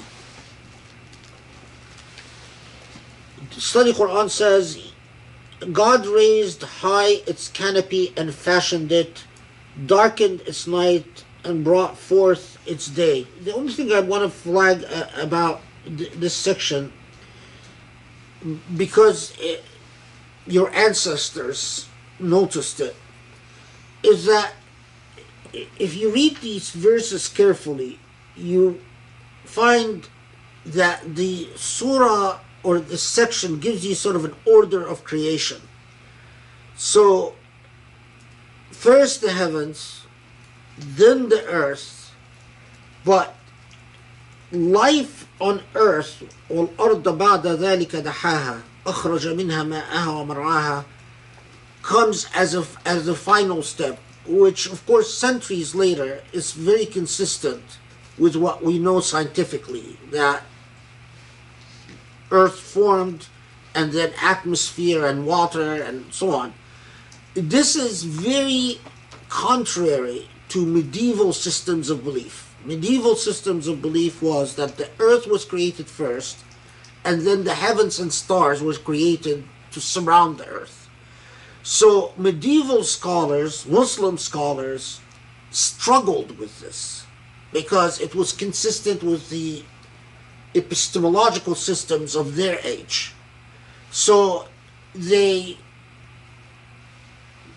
traditional tafsir do some interesting, some just say Allahu Alam, God knows best, well, this is what God said, Others try to explain it in a way that is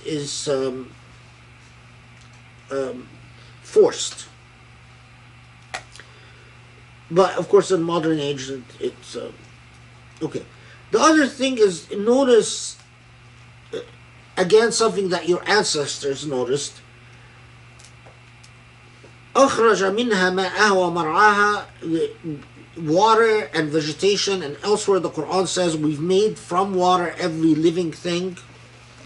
وَالْجِبَالَ أَرْسَاهَا, and created the mountains.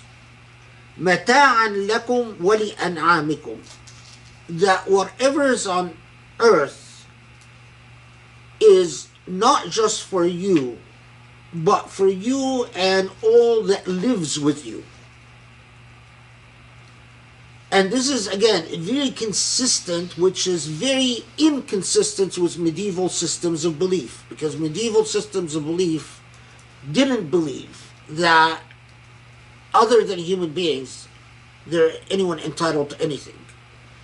But in the Quranic text, consistently, you'll find that whenever human beings are told that God created this for you, they're also told all living things also have the same right. So sometimes in traditional tafsir you get interesting discussions about the rights of an'am, like Grace was mentioning the rabbits early on. We've talked about this before, the huge tradition about saving life and that you're commanded to do that and furthering it and so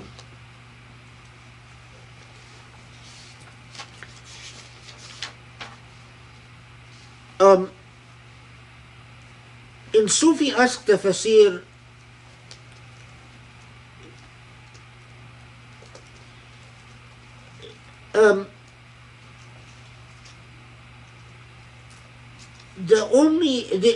there's not much of a difference between Sufi-esque tafsir on this part of the surah than the traditional tafsir, except that you find in Sufi-esque tafsir some interesting focus on ayah number 29, وَأَغْطَشَ لَيْلَهَا وَأَخْرَجَ ضُحَاهَا, because some of them understand أَغْطَشَ لَيْلَهَا as a reference to the inner dark self. أَغْطَشَ الشَّيْء is when you create darkness intentionally. So it's an unusual word in that أغطشت الشيء means that you've covered it to create darkness. So if you وَأَغْطَشَ لَيْلَهُ وَأَخْرَجَ ضُحَاهَا, it's as if Allah created darkness and then added to darkness light, which we know that the original condition is darkness and light is the exception. Again, scientifically. But in Sufi-esque tafsir, they see this as a reference to the self left without the if left without the additional energy of drawing it closer to Allah. That if left to lethargy and apathy, then the natural drift is towards darkness. If you do nothing, you will drift towards darkness. In the old systems of old political science, not that old, but in World War II political science, they used to talk about the iron law of oligarchy, that if you do nothing, the natural drift is towards oligarchy, authoritarianism. So in order to resist oligarchy, you need to take affirmative step. This same type of idea exists in a lot of Sufi literature, that if you do nothing, you will drift towards darkness. You need to do affirmative things to avoid darkness. Okay. يوم يتذكر فإذا جاءت الطامة الكبرى يوم يتذكر الإنسان ما سعى وبرزت الجحيم لمن يرى فأما من طغى وآثر الحياة الدنيا فإن الجحيم هي المأوى وأما من خاف مقام ربه ونهى النفس عن الهوى فإن الجنة هي المأوى يسألونك عن الساعة أيان مرساها فيما أنت من ذكراها إلى ربك منتهاها إنما أنت منذر من يخشاها كأنهم يوم يرونها لم يلبثوا إلا عشية أو ضحاها. Okay, so Al-Tamma al-Kubra, we know that the hereafter, or the final day, is referred to in the Quran with a number of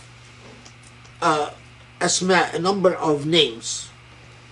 Among them is Al-Tamma. And Al-Tamma is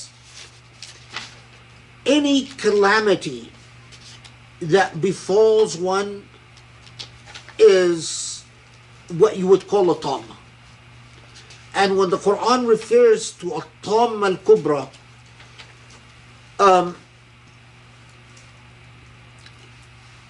it's the calamity in the sense of, not in the sense of a disaster, but in the sense of finality, the sense that there's nothing beyond it. That day, human beings will remember what they've done, and as we said, because we've encountered this before and we don't need to go over it again, that the biggest challenge in the hereafter is confronting the truth of what you've done, unmitigated by obfuscation, obscurism, excuses. So you see the complete effects of your deed with perfect recollection. And just remind you that in my view, that you actually, it's played back to you like we see a movie in our day and age, that you see your entire life being played back to you. So فَأَمَّا مَنْ طَغَى, those who have been iniquitous and preferred life on earth, and last halaqah I told you the example of if one is told, if Allah gives you a choice and tells you, I'm going to create you, and you have a choice, either 60 years on earth of absolute pleasure followed by 6,000 years of misery, or 60 years of misery followed by 6,000 years of absolute happiness, what would be your rational choice? So, whenever say, athar al-hayat al-dunya, it is the failure to see beyond life on earth or to give the life beyond life on earth its due.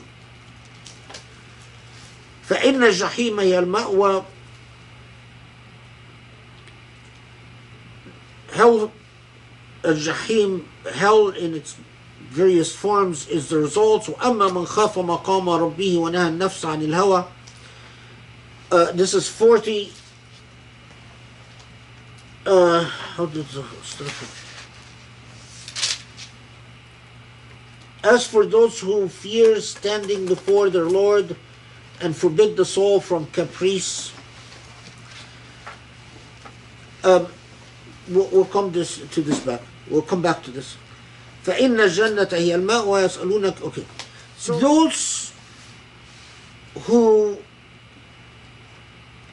resist al-hawa. Now, it doesn't surprise you that in the Sufi tradition,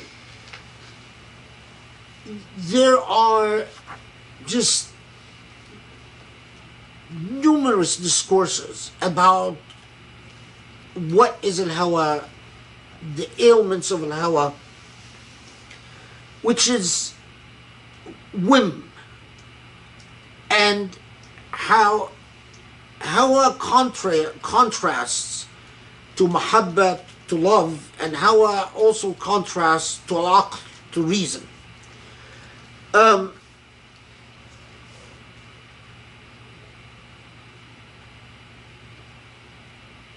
So, in traditional tafsir, I mean, they just say the obvious, that if al-hawa is doing whatever you want instead of caring about what God wants. But in Sufi literature, I've just selected from a little bit from their discussions on al-hawa in this context. Among them, Junayd and several Sufis after Junayd say that أصول الخطايا كلها ثلاث, that all sin goes back to three elements of hawa. Al-kibar, arrogance. Al-hirs, in this context, means greed. Wal-hasad, envy. And al-kibar is failing to understand the self in relation to all selves. Egocentrism. If you had perfect insight and you could see the placement of all selves in their proper place so that no self infringes upon the other self, that would cure a kibar. But that would take a great deal of wisdom that the vast majority of human beings don't have. So, arrogance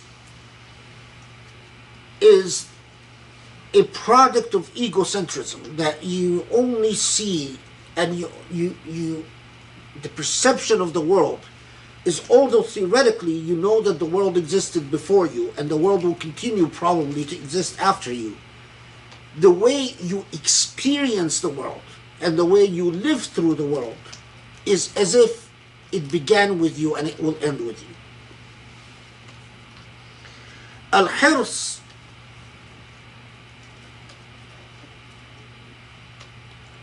greed,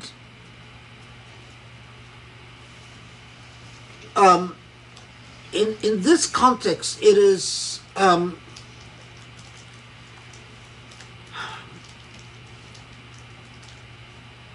everything that leads to addiction to indulgence.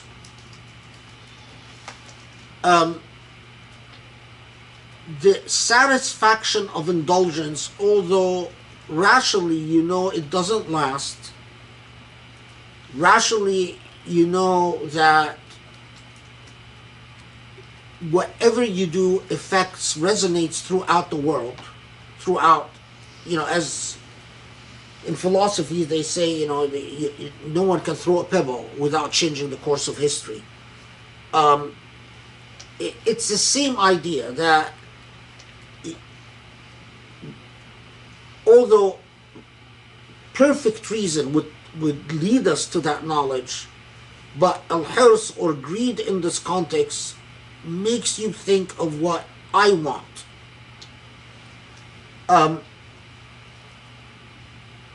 And hasad, envy, is in this context, they don't mean it, they mean by envy as the way modern Muslims use it, but they mean by it that social influences where you measure whether you are okay or not okay depending on how you see what surrounds you socially.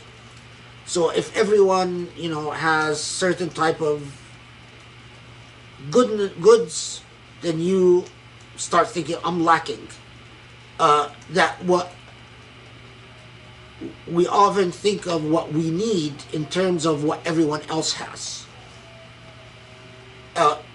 Perfect transparency would tell you what you need, not in relation to what everyone else has, but what you truly need. Whether other people have it or not. It wouldn't even enter your mind. Of course, that would destroy the world of modern marketing and so on.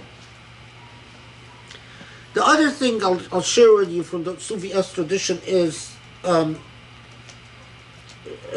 statement that I was trying to locate it in books yesterday, but I didn't have enough time. But it basically says, دخل الناس النار من ثلاثة أبواب شبهة أورثت شك في دين الله وشهوة أورثت تقديم الهوى على طاعته ومرضاته وغضب أورث العدوان على خلقه. Some people thought that this is hadith, but it's not. But it's a statement that's often repeated. So that people often end up in hellfire because of three things. شبهة أورثت شك في دين الله means what you develop as a doubt that becomes like an obsession, that no longer responds to anything rational, but it is a doubt that you've become addicted to. The most common one is the existence of suffering. And you see this it's been like this for centuries, and it will be like this for centuries, or as long as if there is God, then why does suffering exist? Most people who raise this are not willing to read philosophically, or study it philosophically, or even discuss it philosophically, or even rationally. It becomes an emotive objection that justifies breaking the bounds that surround them. It's like the belief that my parents don't understand me. Regardless, they just don't understand me. And so I shouldn't listen to them anymore.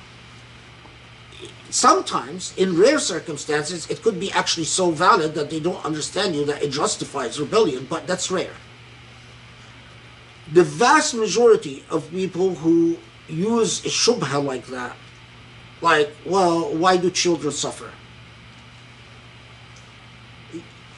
Their objection never goes beyond an addiction to the objection itself.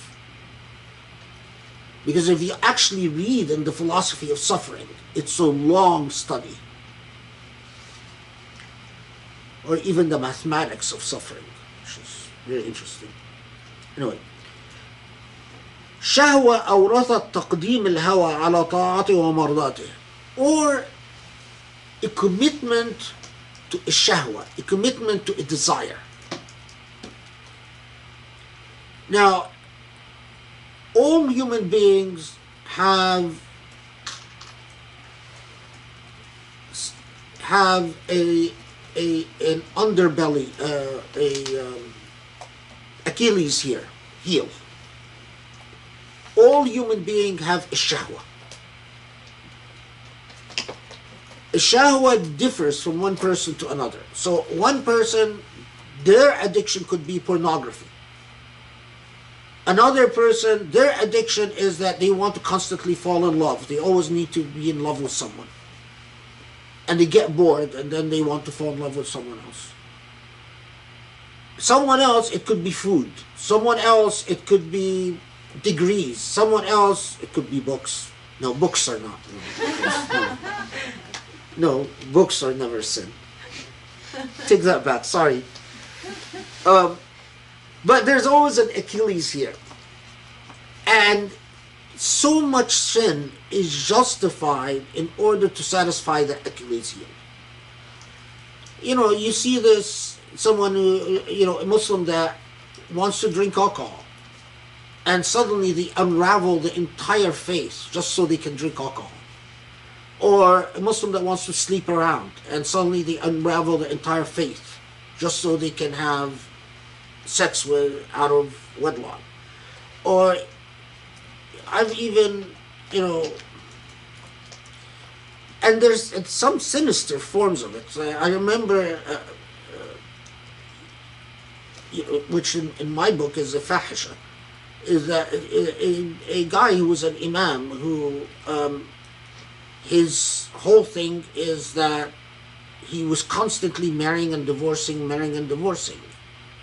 That's an abuse of what Allah made marriage a sacrosanct institution, not for you to keep marrying and divorcing and then say, well, the law allows me. That's an abuse of process, an abuse of rights.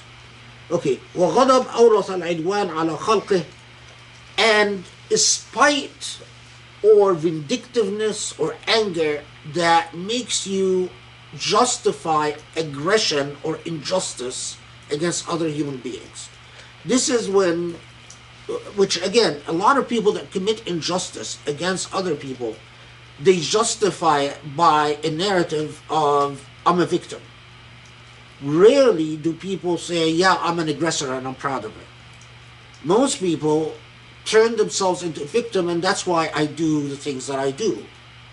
But they're wrong nevertheless. Okay. That was from Ibn Qayyim. Oh, that was Ibn Qayyim? Yeah. Or you found it in Ibn Qayyim? Yeah. Ibn Qayyim, is that what you said? Ibn Qayyim, yeah. Am I hearing you right? Yeah, yes, Ibn Qayyim. Oh, okay. So he stole it from the Sufi literature, because it's, I know that I've picked it from Sufi sources.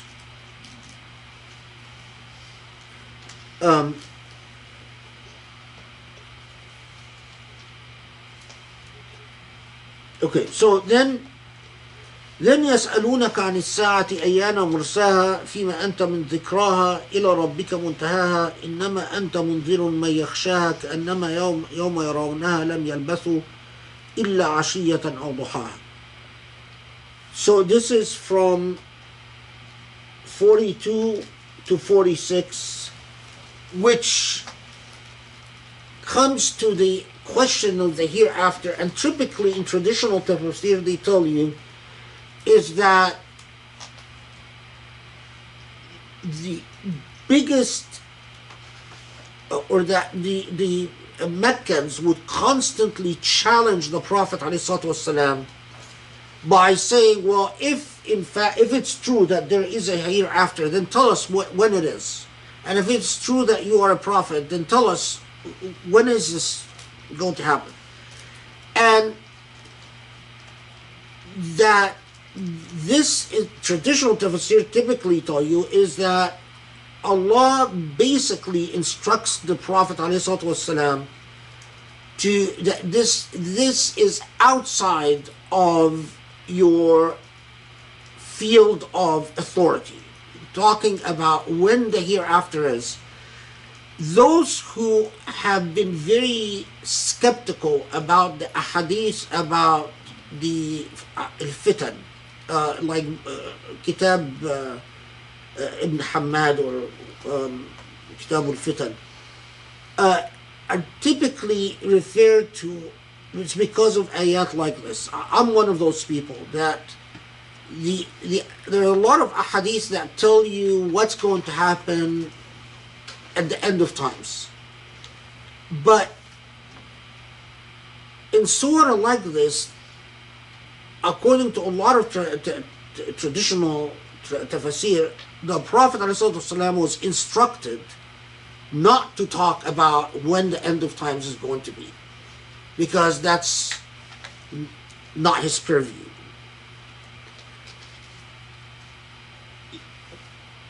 It seems inconsistent that then the Prophet would sit and say, well, before the end of times, this is going to happen, and this is going to happen, and that's going to happen. And but this is a big theological question.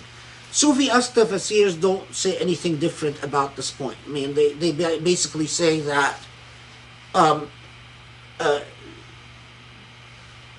the same thing as traditional tafsir say at the very end of the surah.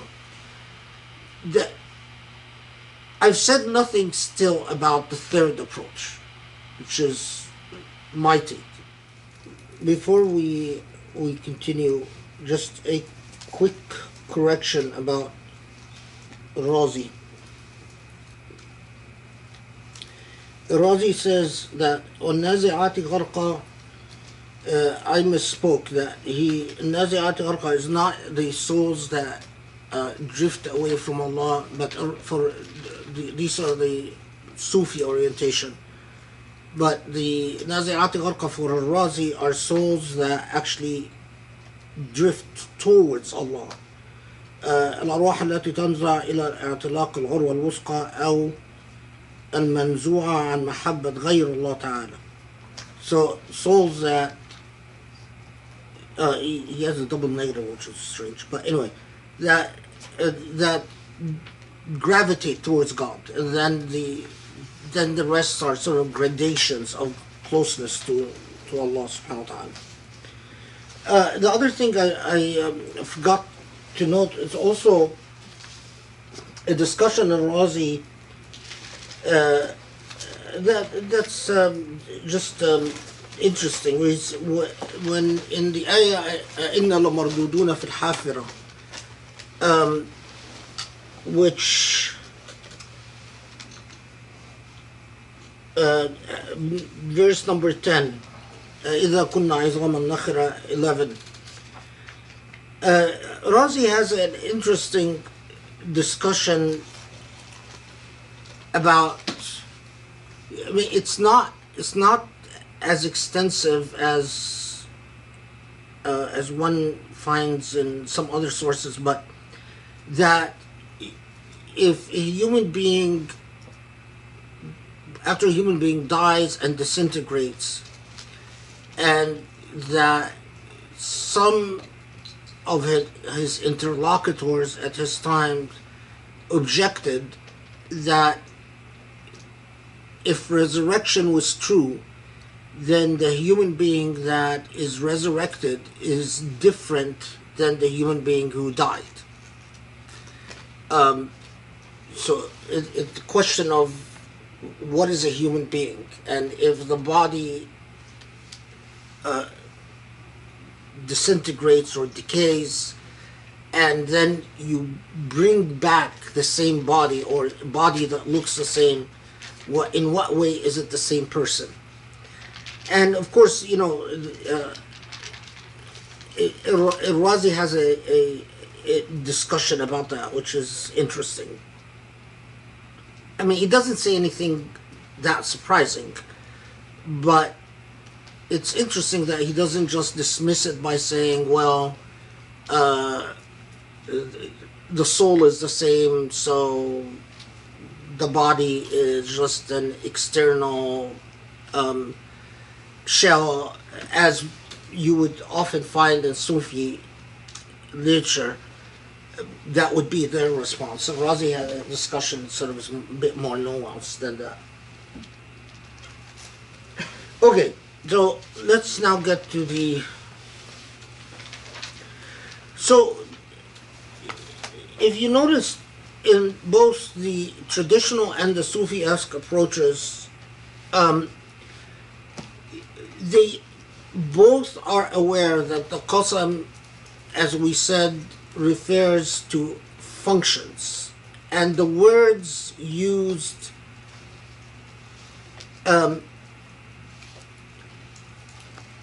seem to be broad.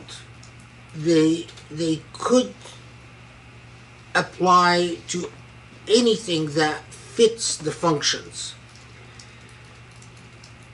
But the challenge that you have is that you have the qasam, then shortly after the qasam, and in fact right after the qasam, you have a reference to the story of Musa and to Pharaoh, and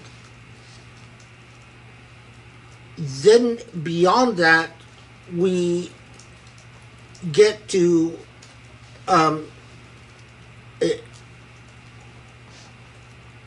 Allah rhetorically confronting human beings with the question, do you think that you are a bigger deal than أنتم أشد خلقا أم السماء بناها, that do you think you're a bigger deal than the heavens and everything else that Allah created? And so we go back to this whole thing about unity within the surah and thematic unity within the surah.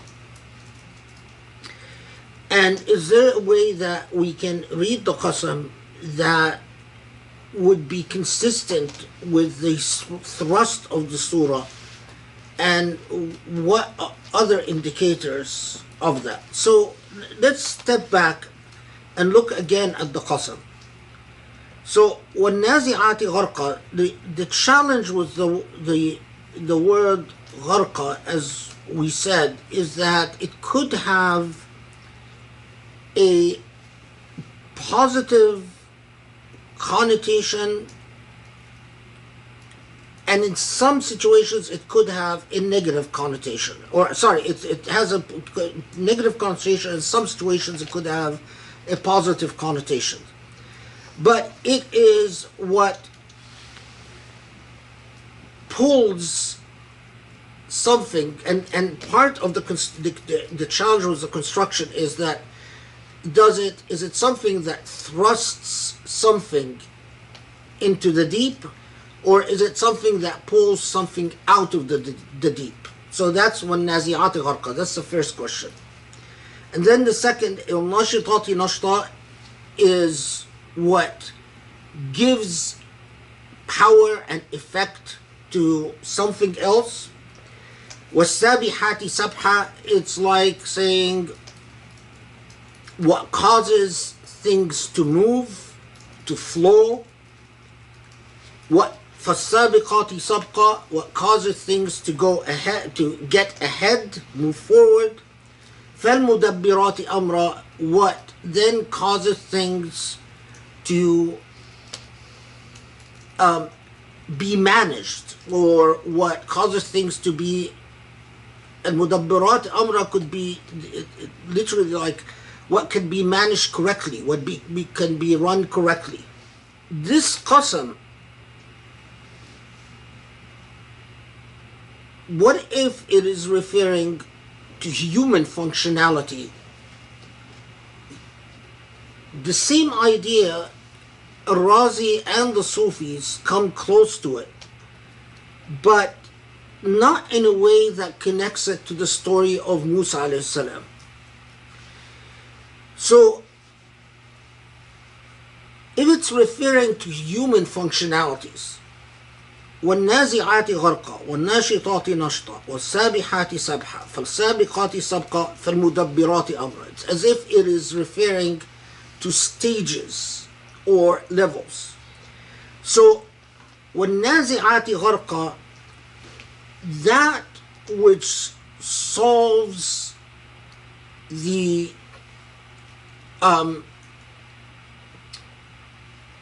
points of crisis and the points of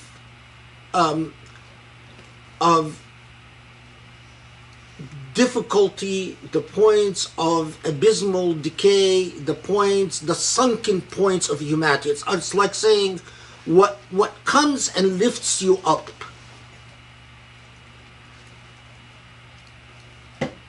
وَالنَّاشِطَاتِ نَشْطًا.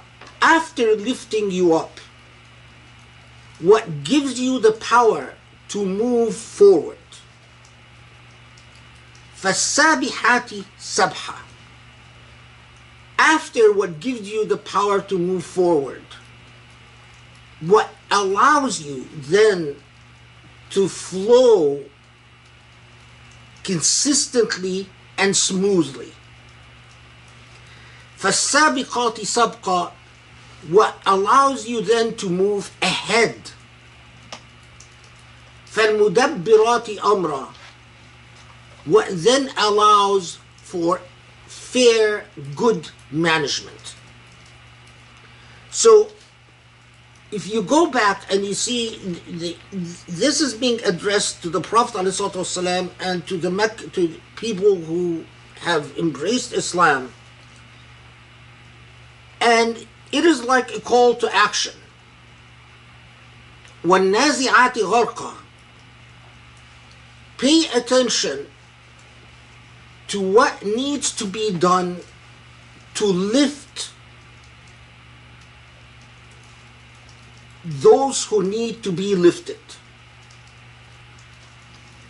Pay attention to what needs to be done to solve the problems that confront you, the problems that cause the phenomena of al-gharq. Not gharq in the modern sense of the word, of drowning, but in the sense of what causes things to stall, what causes deterioration, what causes disintegration, what causes people to fall. وَالنَّاشِطَاتِ نَشْطًا. It's precisely what Muslims are called upon to do in the Meccan and Medinian period, to be in constant state of activism and constant state of energy, to lift the collective situation of Muslims. And sabihati sabha is what allows, sabihat is even in most literal sense, is what allows the smooth moving from one place to another. So it's like saying what will allow you to sail forward, if we use it in our figurative language. So what will allow you to solve your problems, what will allow you to lift people up, what will allow you to energize people, what will allow you to move forward. فَالسَّابِقَاتِ سَبْقًا. What will allow you to move ahead. فَالْمُدَبِّرَاتِ أَمْرًا. The crux of the matter is how you manage your affairs. See, it ends with الْمُدَبِّرَاتِ أَمْرًا. It ends with management. What you will manage. The oaths that we find in Qisar al-Sur, as we've encountered before, it's like often an inspirational rallying call to Muslims. That calls, and there's a lot of indicators that that's precisely how early Muslims understood it. When you find some that said, well, it refers to the movement of Ba'ir from one area to, and then you look into the genesis of that story, and you find that what they were talking about is that they understood this oath not about the haphazard movement of cattle, but about they understood the oath as if telling them, calling upon them to take care of their cattle, to increase their cattle, to be kind to their cattle, to be humane to their cattle, to increase the amount of exchange and intercourse between them as human beings, i.e. the travel of cattle, camels, horses, etc. So you get, the way it was understood was as a rallying cry and an energizing, very much like the function of pre-Islamic poetry. Often the poem would come, and those who understood it as referring to warfare, I think they were projecting their circumstances in Medina backwards. What was the most pressing, energizing event in their life in Medina? It was warfare. So they understood it as energizing them, but nothing in the language limits it to warfare. Especially فَالْمُدَبِّرَاتِ أَمْرًا. It doesn't say فَالْمُدَبِّرَاتِ أَمْرًا فِي الْحَرْبِ, that it's what makes you run your affairs at warfare. It says فَالْمُدَبِّرَاتِ أَمْرًا. How do you run your affairs? How do you move forward? And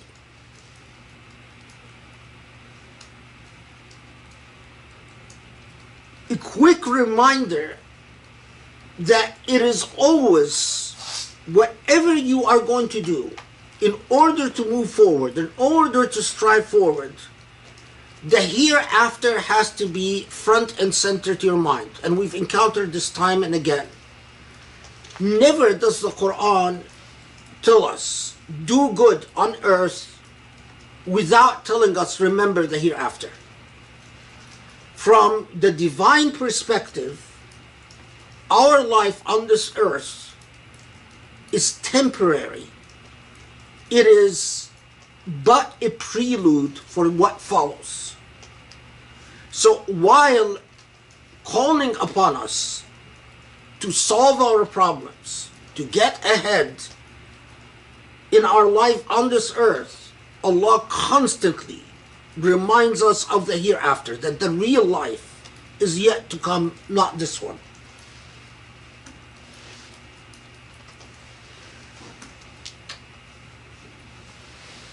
Then immediately it takes us to the story of Musa. And every time Fir'aun is mentioned in the Quran, Fir'aun is always mentioned with the central sin of haughtiness, arrogance, oppression, injustice. I think the import of this is clear, is that, which is something that we then, it's elaborated upon later on in surah like Surah Al-Shura or Surah Fussilat or Surah Ghafir to a great extent. The pitfall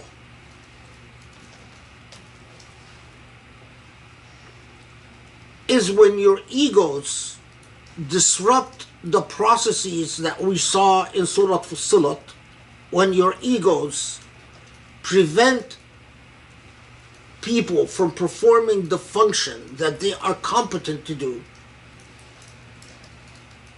When tughyan, with oppression and injustice, prevent you from, in fact, tadbir al-umur, from managing your affairs.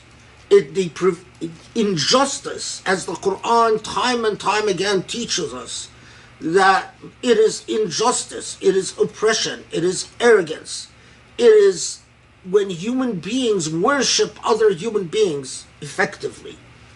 That is precisely the point in which you are not going to be able, tanzu' al-ghariq, you're not going to be able to salvage that who sinks, meaning those in trouble.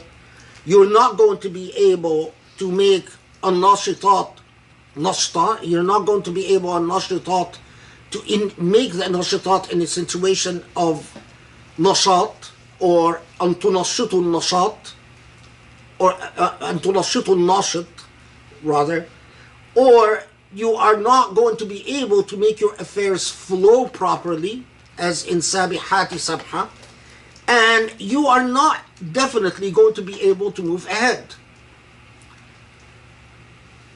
Tughyan, as the Quran consistently teaches us, is the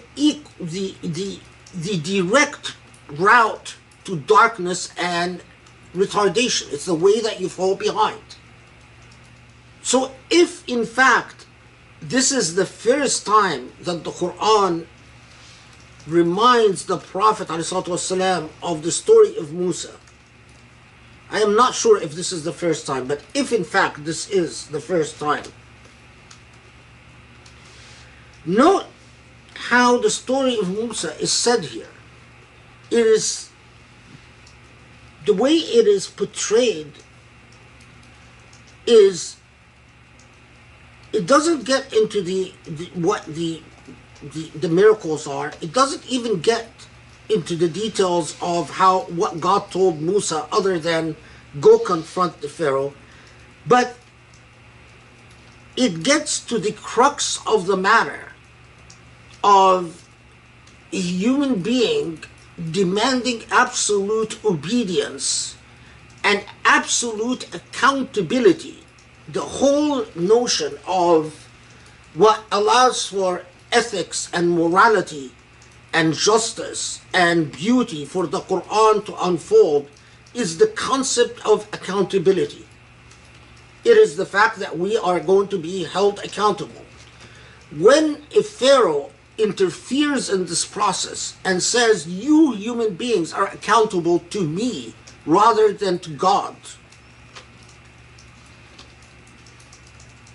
the entire philosophical structure of the ethics of the Quran falls apart. And then the oath makes perfect sense. That if you are going to forget, if one of you, or the way you're going to structure yourself, is that you're going to have a Pharaoh that you hold yourself accountable to, rather than your God, then there is no sabiqati sabqa, and there is no mudabbirati amra, and there is none of that. And then the rhetorical question makes perfect sense. Remember, none of you, regardless of what position, what status you're in, none of you is greater than the maker of the heavens and the earth. أَأَنْتُمْ أَشَدُّ خَلْقًا أَمِ السَّمَاءُ بَنَاهَا. What is the heart and soul of a tyrant? Is to create the optics of grandeur. It is truly, you'd think it would be easier for the sun to crash and the moon to combust than for that tyrant to be defeated. That's the nature of the corruption of human perception that a Pharaoh does.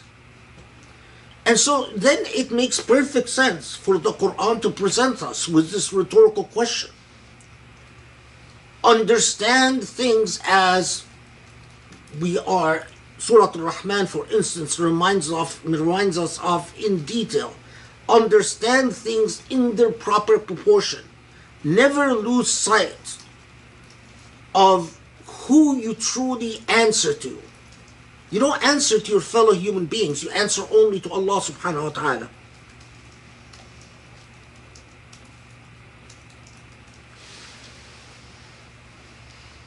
And the heart of Far'ana, if we may call the phenomena of Far'ana, the heart of the ailment of the Pharaoh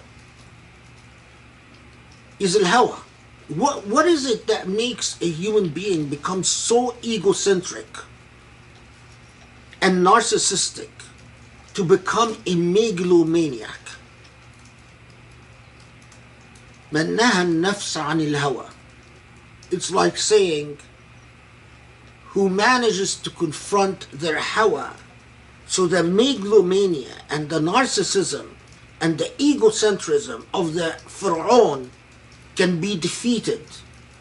So in turn, you can have النازعات غرقا والناشطات نشطا والسابحات سبحا السابقات سبقا فالمدبرات أمرا.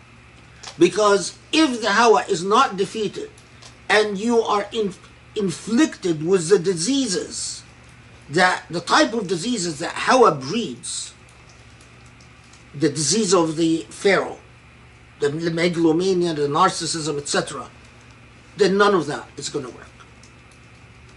And that's how I understand Surah Al-Nazi'at. Wallahu a'lam. Alhamdulillah Rabbil Alameen. That's it.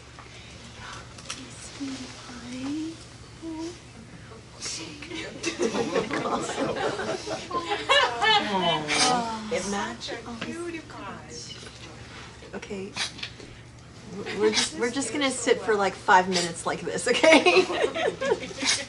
And just People are not enjoy. back. I know, that's good. Don't come back. I just want to enjoy the moment. Does yours match your dress? Yeah, it does. Perfect.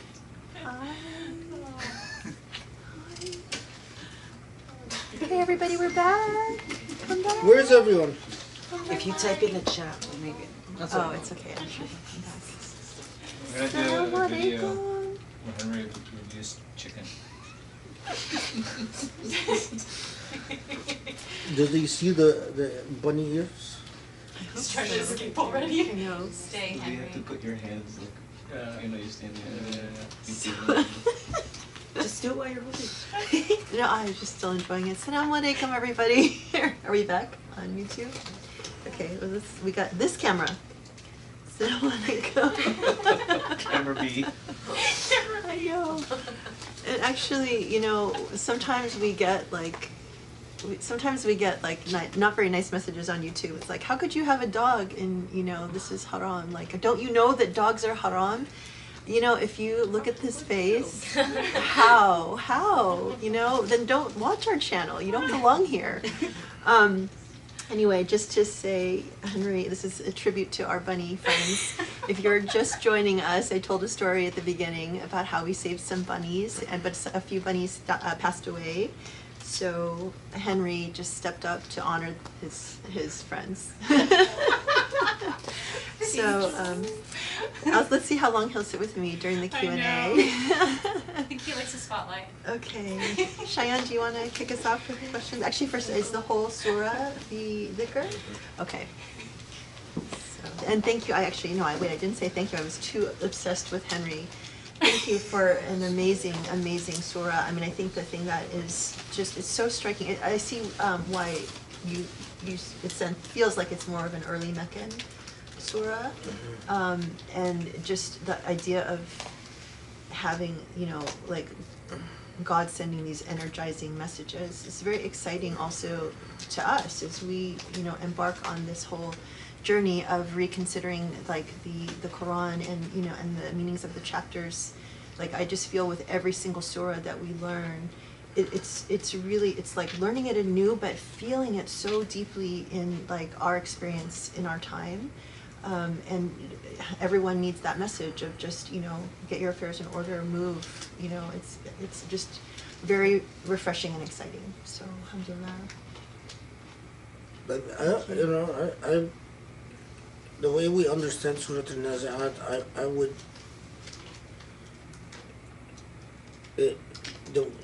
I wish we would teach our children, like, go and say, you know, what are the Nazi'at Gharqa in your time? In what ways have you achieved Sabihati Sabha in your time? Because it's a urgent message of success and movement and move ahead, you know, get it done.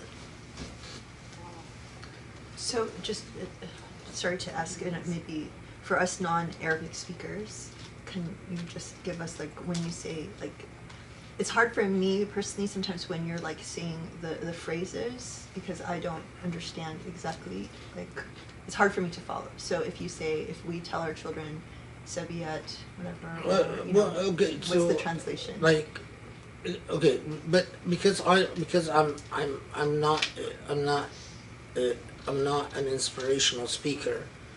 I'm a scholar, so scholars have to be boring. So I'll say that you have to understand and then put it together inspirationally. So, النازعات غرقا. In what ways are you uplifting the fallen? That's the first, you know, that's the first challenge, right? That's inspirational. Well, وَالنَّاشِطَاتِ نَشْطًا. You know, in what ways are you uplifting yourself and others? فَالسَّابِحَاتِ سَبْحًا. In what ways are you moving forward? فَالسَّابِقَاتِ سَبْقًا. In what ways are you moving ahead? فَالْمُدَبِّرَاتِ أَمْرًا. How are you successfully managing your affairs?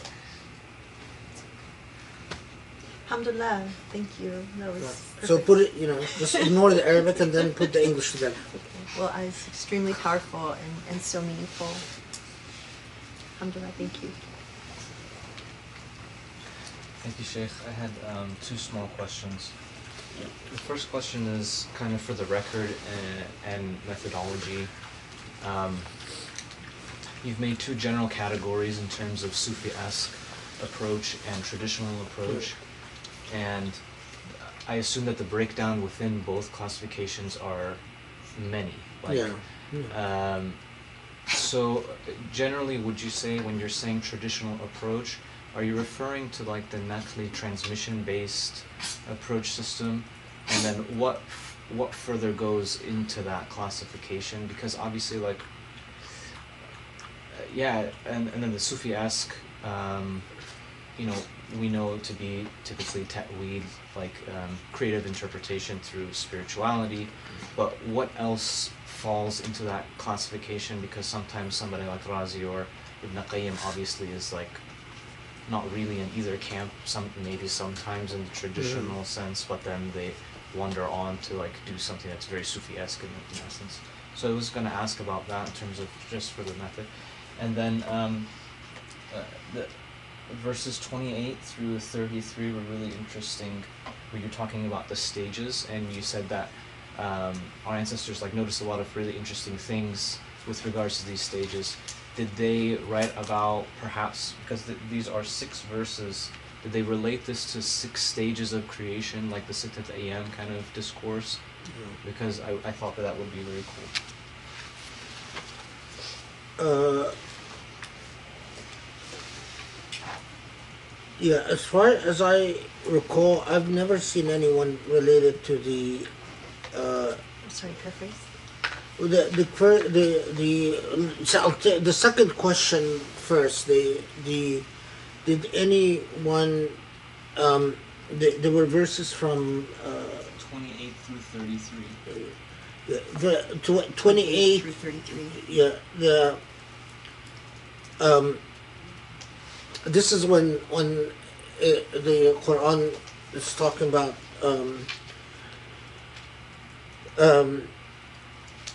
رفع سمكها فسواها وأغطش ليلها وأخرج ضحاها والأرض بعد ذلك دحاها أخرج منها ماءها ومرعاها والجبال أرساها متاعا لكم ولأنعامكم. So let's talk about like the stages of creation. But the question is, did anyone relate this to the 6 days of creation? Or as far as I could recall, no one has done that. But I mean, the where there are discussions is that where they struggle with that these verses seem to indicate that it is the heavens, the sky, or the atmosphere, the sama came first, and then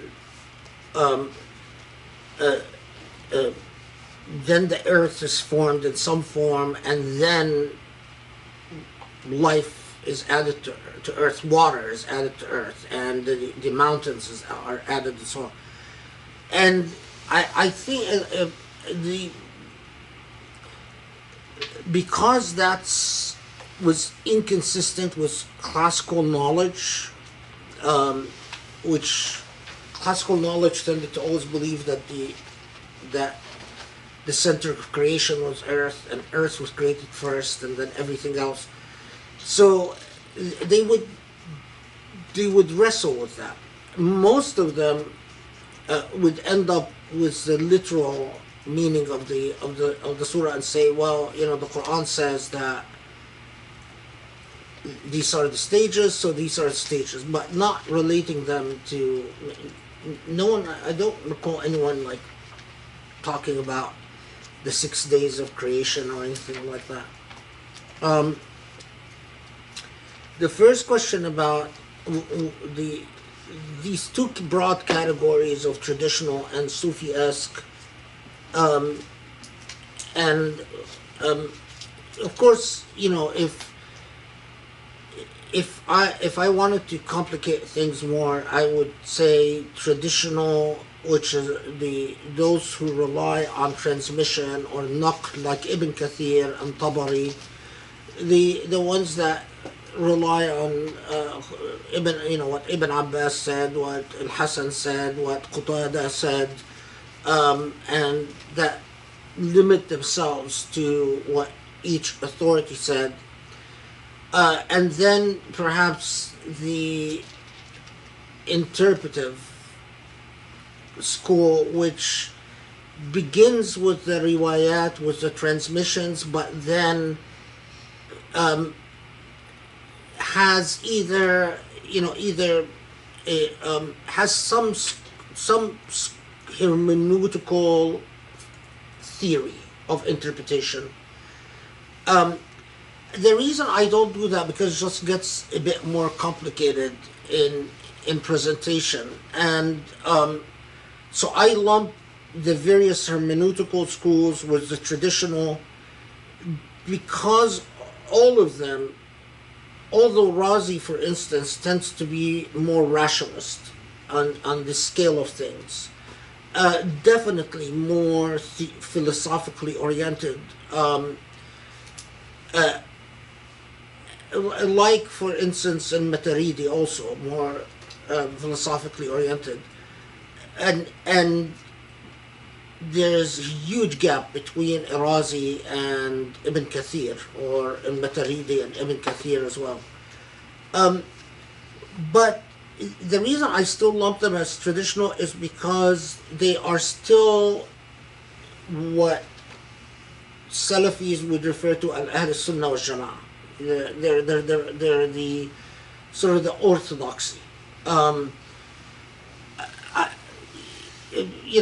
I don't know too many, other than the modern day Wahhabis, who considered Razi a heretic for a very long time. But the vast majority of authorities within the Islamic tradition have accepted people like Maturidi and Razi and Zamakhshari. He's a Mu'tazili, so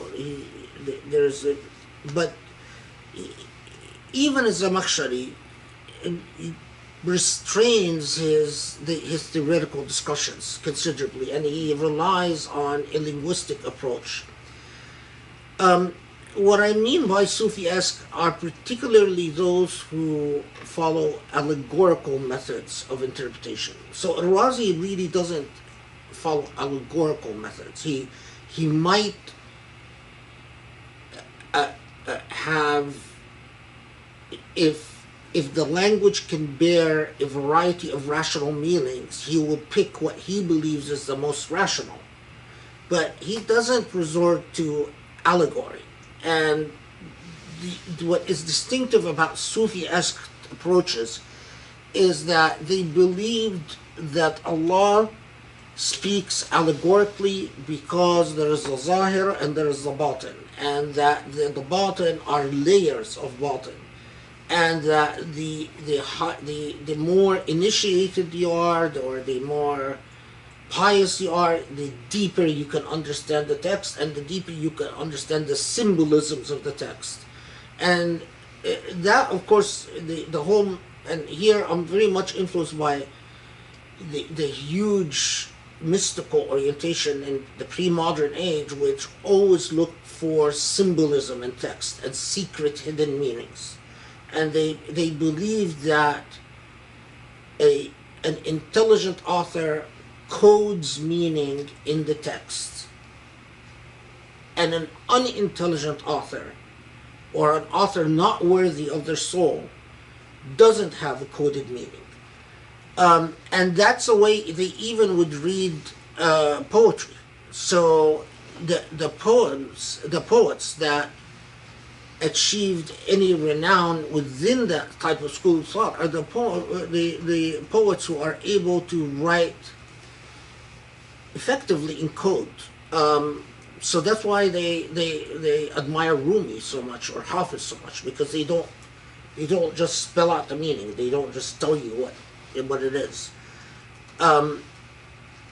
Well, someone like Hani al-Andalusi, for instance, who was a very, very sensitive poet, very romantic, very spiritual, and very sensitive, but just wore his feelings on his sleeves.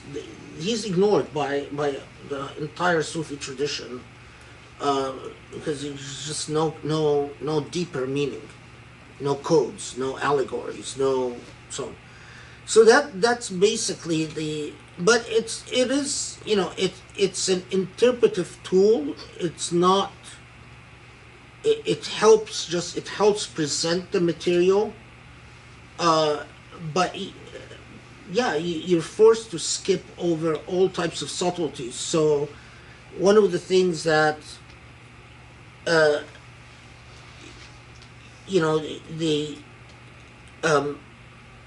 you get into there are all types of layers that you are forced to just pass over in order to present the material in the time that we presented it.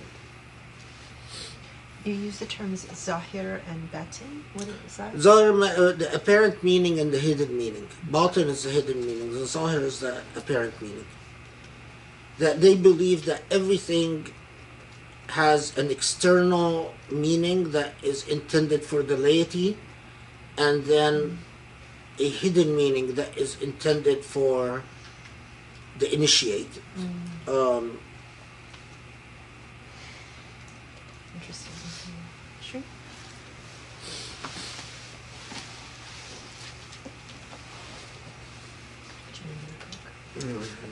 I have two questions. The first one is, I was wondering why in the first three verses it begins with wa, but then the next two it goes to fa. And it seems to connote some kind of relationship, but in none of the approaches did I pick up on differentiating between those two. And the other question is, you were asking, like in our modern age, what are the obstacles to proceeding in this way, to forward movement? And when we were going through the three forms of hawa, arrogance, greed, and envy, I understand how hawa could be something whimsical and something that is, but is there any grounds, or has anyone ever discussed how comfort might be a form of hawa, or the relation between comfort and hawa? Because oftentimes I feel like in our society that's usually the justification for not, it limits how much we donate, limits how much time we give. It's usually an attachment to some sort of comfort that seems... Okay, so these are two good questions. The first question is you have the conjunctive wa in the first three verses. وَالنَّازِعَاتِ غَرْقًا وَالنَّاشِطَاتِ نَشْطًا وَالسَّابِحَاتِ سَبْحًا. And then it says فَالسَّابِقَاتِ سَبْقًا فَالْمُدَبِّرَاتِ أَمْرًا. Now, normally when you have fa, it is no longer a conjunction. It is, it connotes either the next thing or the result of a thing. So when you say ذاكرت فنجحت, I studied so I passed, or لعبت فتعبت, I played so I got tired. But if you say لعبت وتعبت, it means I played and I got tired. It doesn't necessarily mean so. So that's the first question, and that's in fact, in the third approach, my approach, that's a big part of the reason that I understand it the way I understood it, is that if you notice it says وَالنَّازِعَاتِ غَرْقًا وَالنَّاشِطَاتِ نَشْطًا وَالسَّابِحَاتِ سَبْحًا. So these are the three challenges, if you will, is to lifting up the fallen or the challenged or the sunken or the fallen behind, energizing so that we keep moving forward, and then beyond that, being able to sabihati sabha, being able to actually maintain the momentum, if you will. So what is the result of all of that? It is two results. فَالسَّابِقَاتِ سَبْقًا فَالْمُدَبِّرَاتِ أَمْرًا.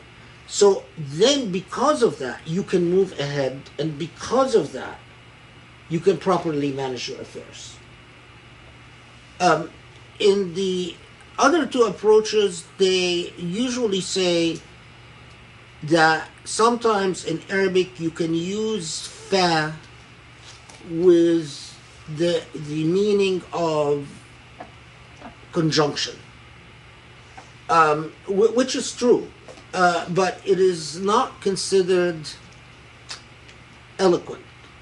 And of course, it's not that they're accusing the Quran of not being eloquent, but they say that's just the usage at the time that the Quran was revealed. It was that you can use wa and fa interchangeably, which I think I find it problematic. I mean, a lot of linguists don't find it problematic, but I find it problematic. So, but that's a good thing to notice. I mean, it's a good thing that you notice that, because I actually forgot to mention it. Or I neglected to mention it. The other thing, what was it? Comfort. Oh, the question of comfort. Yeah. This is where actually, again, that's a good question, because it gets to the issue. You remember I said the word is hirs, and I translated it as greed, but hirs is not tama. Tama is what we normally mean by greed. Hirs is a certain type of greed. It's maybe you can even translate it as being covetous, like coveting things. And if you really get what hirs is, it's like coveting whatever brings you comfort, whatever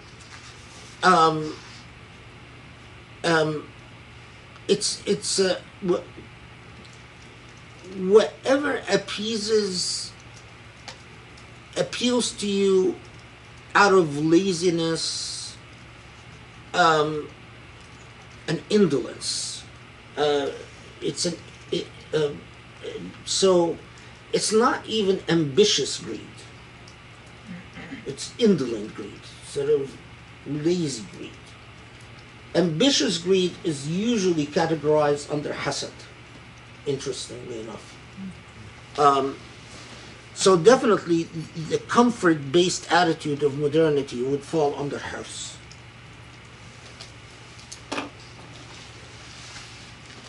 Thank you. Those were actually really important questions that helped me understand. Thank you for asking those. Anybody else have questions here?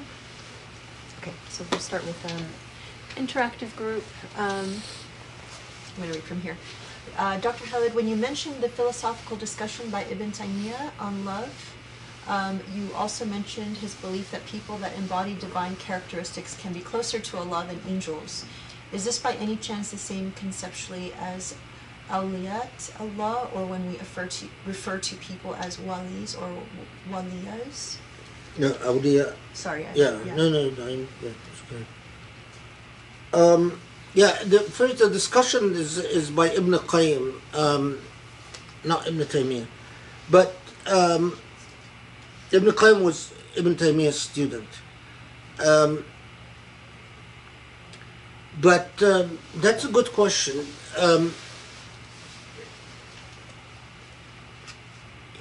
Interestingly, I mean, someone like Ibn Taymiyyah himself would have had a very hard time with the idea of a waliullah as better than an angel. Can you define those terms? Waliullah is someone who has elevated in piety in love for Allah. A wali Allah is not just someone who elevates in obedience, but a wali Allah is someone who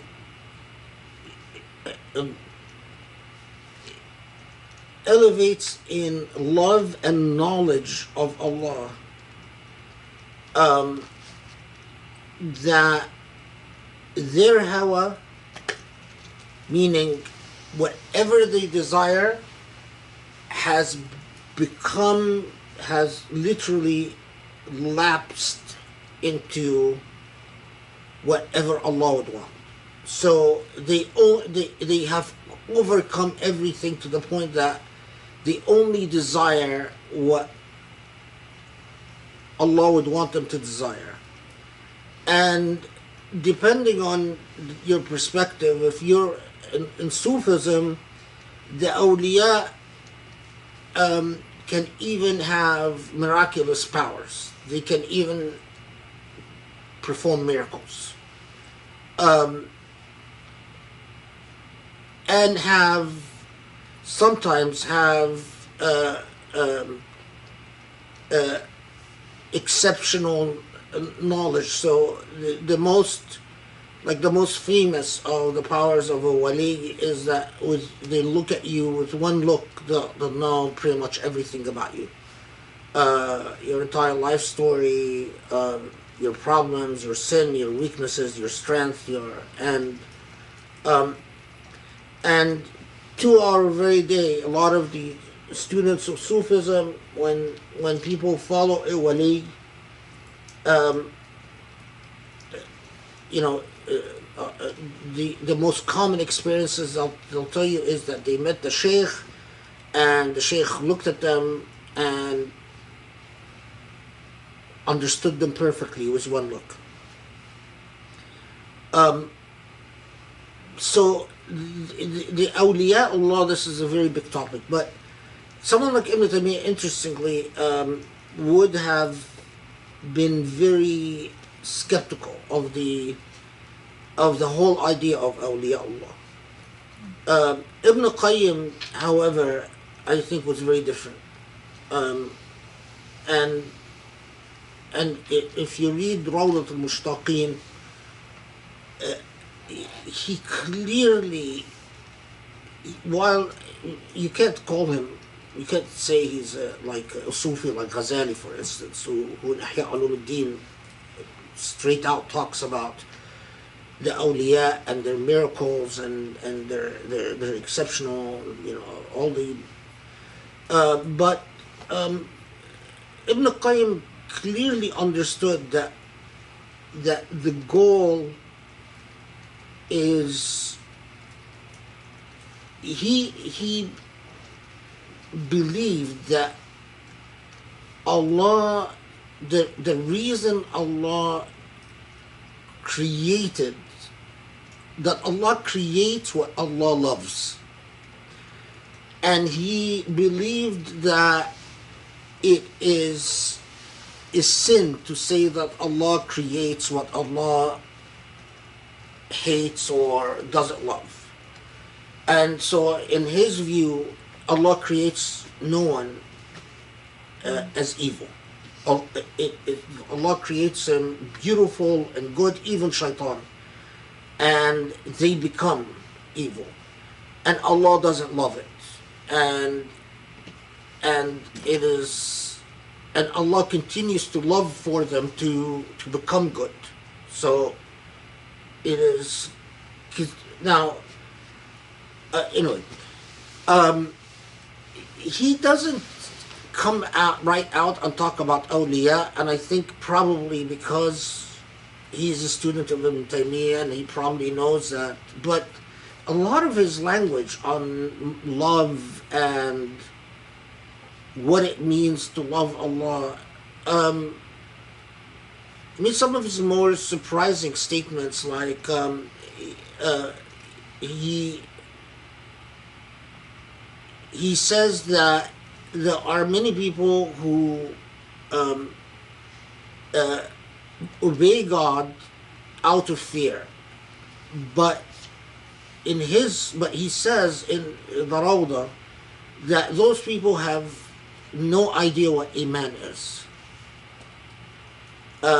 which is something that you'd expect from a Sufi, but it's, that if you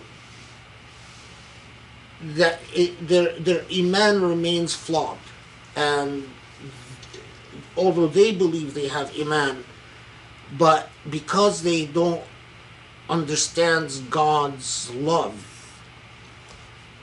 for creation, they never come to know Allah.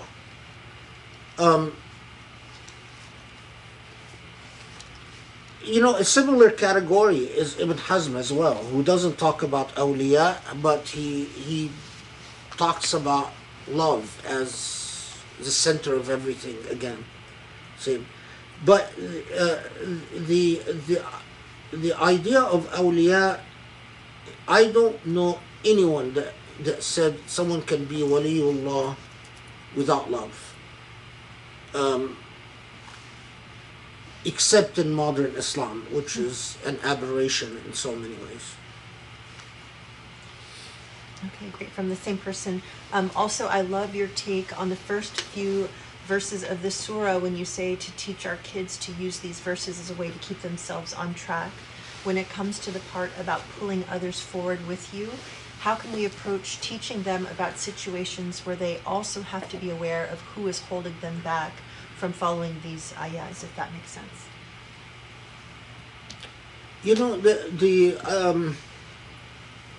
No, it makes a lot of sense. I'm just not sure,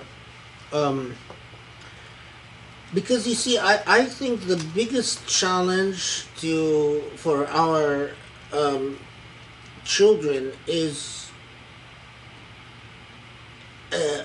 when they come to Quran lessons and they think they're going to hear something that relates to them in any way, and then what they hear is something very stale and something that doesn't make them feel that their religion has to do anything with goodness as they understand it. But this is not the problem of the Quran. This is the problem of the teachers of the Quran. When you get people who are essentially engineers and doctors and whatnot, or you get people who have been trained in the Quran in Saudi or in, you know, in an institution that is subservient to some tyrant in the Middle East, and then you tell them, teach our kids Quran. What do you expect they're going to say? I mean, the way the Quran, where they learned it, the Quran is completely subservient to the tyrant. That whether it's the Azhar in Egypt, the whole institution of Azhar has long ago learned to acclimate itself to the tyrant in power and to justify the injustices of the tyrant. So no one dares to think boldly or to think honestly or sincerely, or, and in fact, you know, I've told you from personal experience that they come to a lot of so much in the tradition that challenges tyranny, and they will completely suppress it. They'll skip over it in as if it doesn't exist. Leave alone, you know, someone who's, you know, studies the Quran in the Emirat or in Saudi or and these are, you know, and then it's much worse when you talk about engineers and doctors and, you know, people who basically don't know the difference between one book and the other. So I keep coming back to our problem fundamentally and quintessentially is a problem of education. I mean, so many. I remember when we went to Orange County, and I remember Grace was talking, and then this woman who looked like she comes from a lot of money, looked very rich, and just the way she, you know, the rich people have this look on their face, like very arrogant look, and she, you know, gave that Grace the rich look, like, you know, I'm rich and you're nothing, and then she said, well, tell me in what ways what you have to offer helps my children. And when she said that, I thought in an instant, as a professor over 30 years, how many Muslim kids I've met in my career who come to me and say, oh yeah, I'm of Muslim origins, or my parents are Muslim. And they go, you know, upside and down and sideways to hide Islam, or to just distance themselves from being Muslim in every way.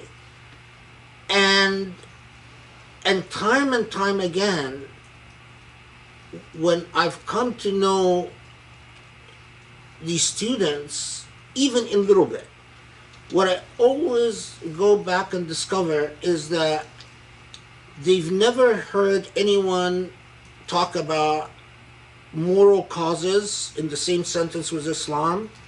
They've never heard someone talk about social causes in the same sentence with Islam. They've never encountered respectable models. So like someone that they think of as intelligent and educated and a winner in life, like who is, so, you know, all the people that they associated with religiosity are people that, as young people, they think of as losers. Because they're not impressed by money. It's not the fact that you drive a Mercedes or you drive a Jaguar that impresses them. They're impressed by someone who actually understands something about the world. Someone who in their mind, they would like to be like, you know, not too many people and very young would say, oh yeah, I want to grow up to be filthy rich and drive an expensive car and suffer from diabetes and overweight and high cholesterol and, you know, all the diseases of rich people. That's not their aspiration.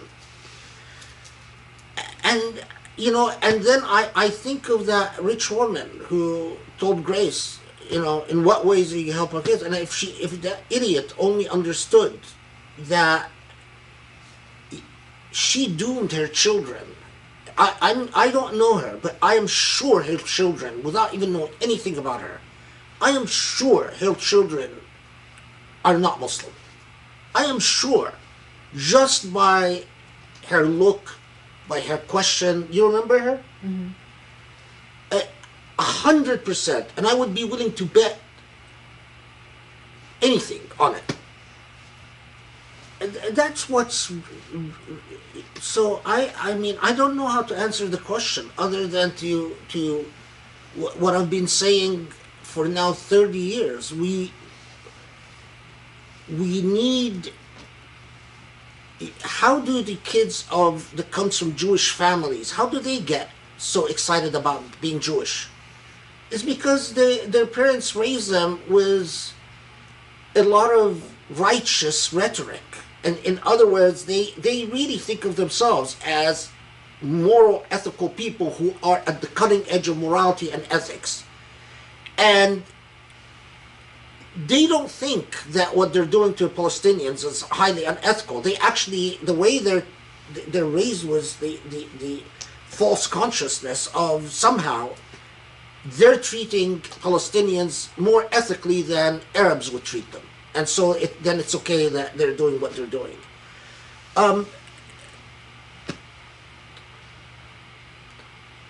Same thing when I went by, what's the name of the Mormon school?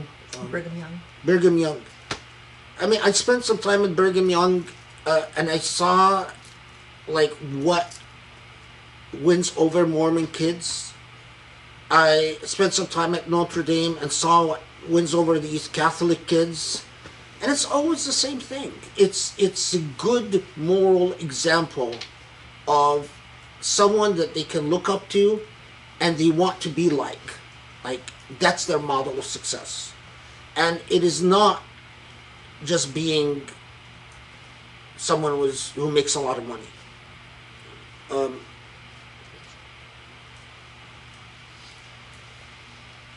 I mean, I would just add to that, because that, if someone's asking, well, what did you tell that woman?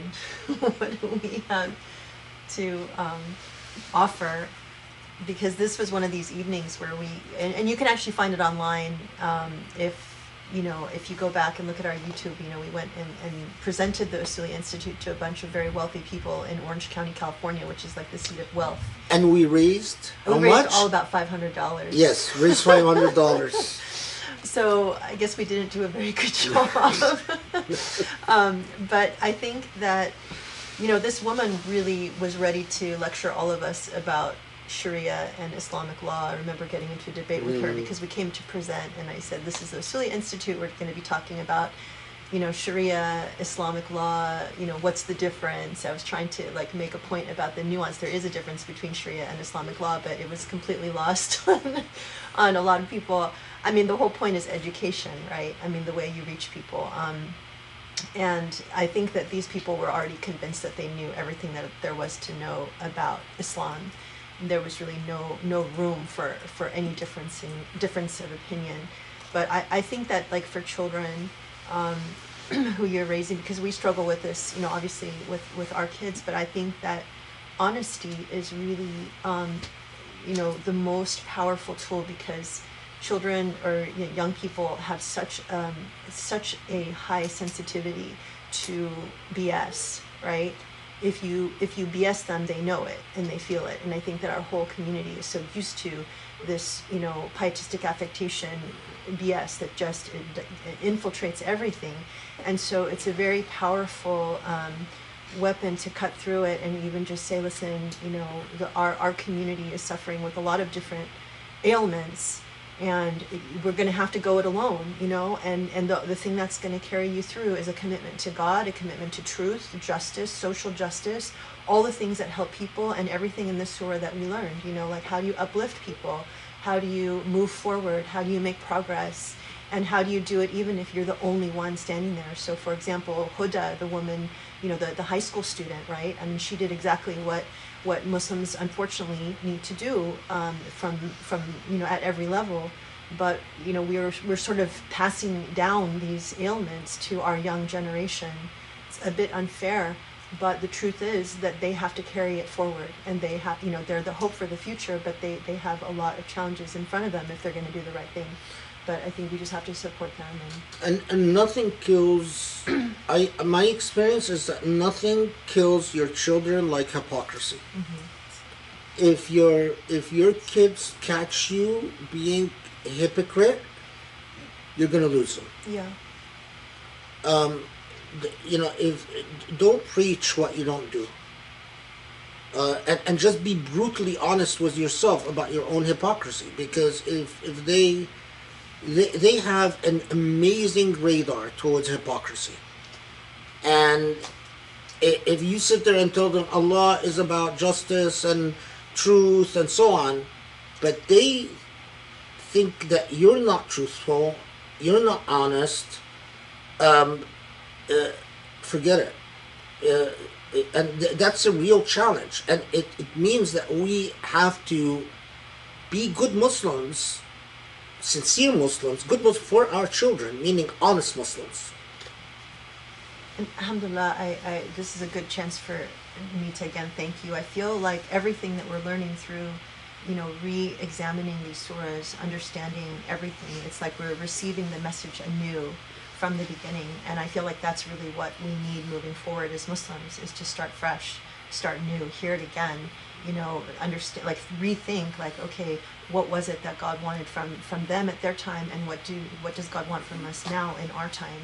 And I think that hearing, all of these lessons is just very exciting and powerful, and hopeful for people who care about the tradition. So, and I think we're out of time. So, thank you, alhamdulillah. Thank you for being with us. It was an amazing session. It's 10 o'clock.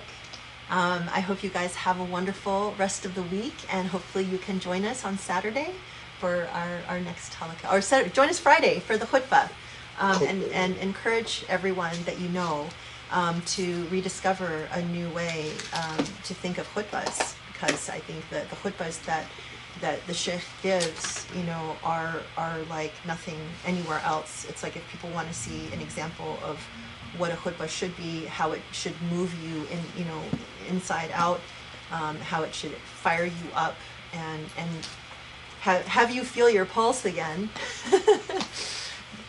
then join us and tell your friends to join us. So thank you so much again, and Assalamu alaikum.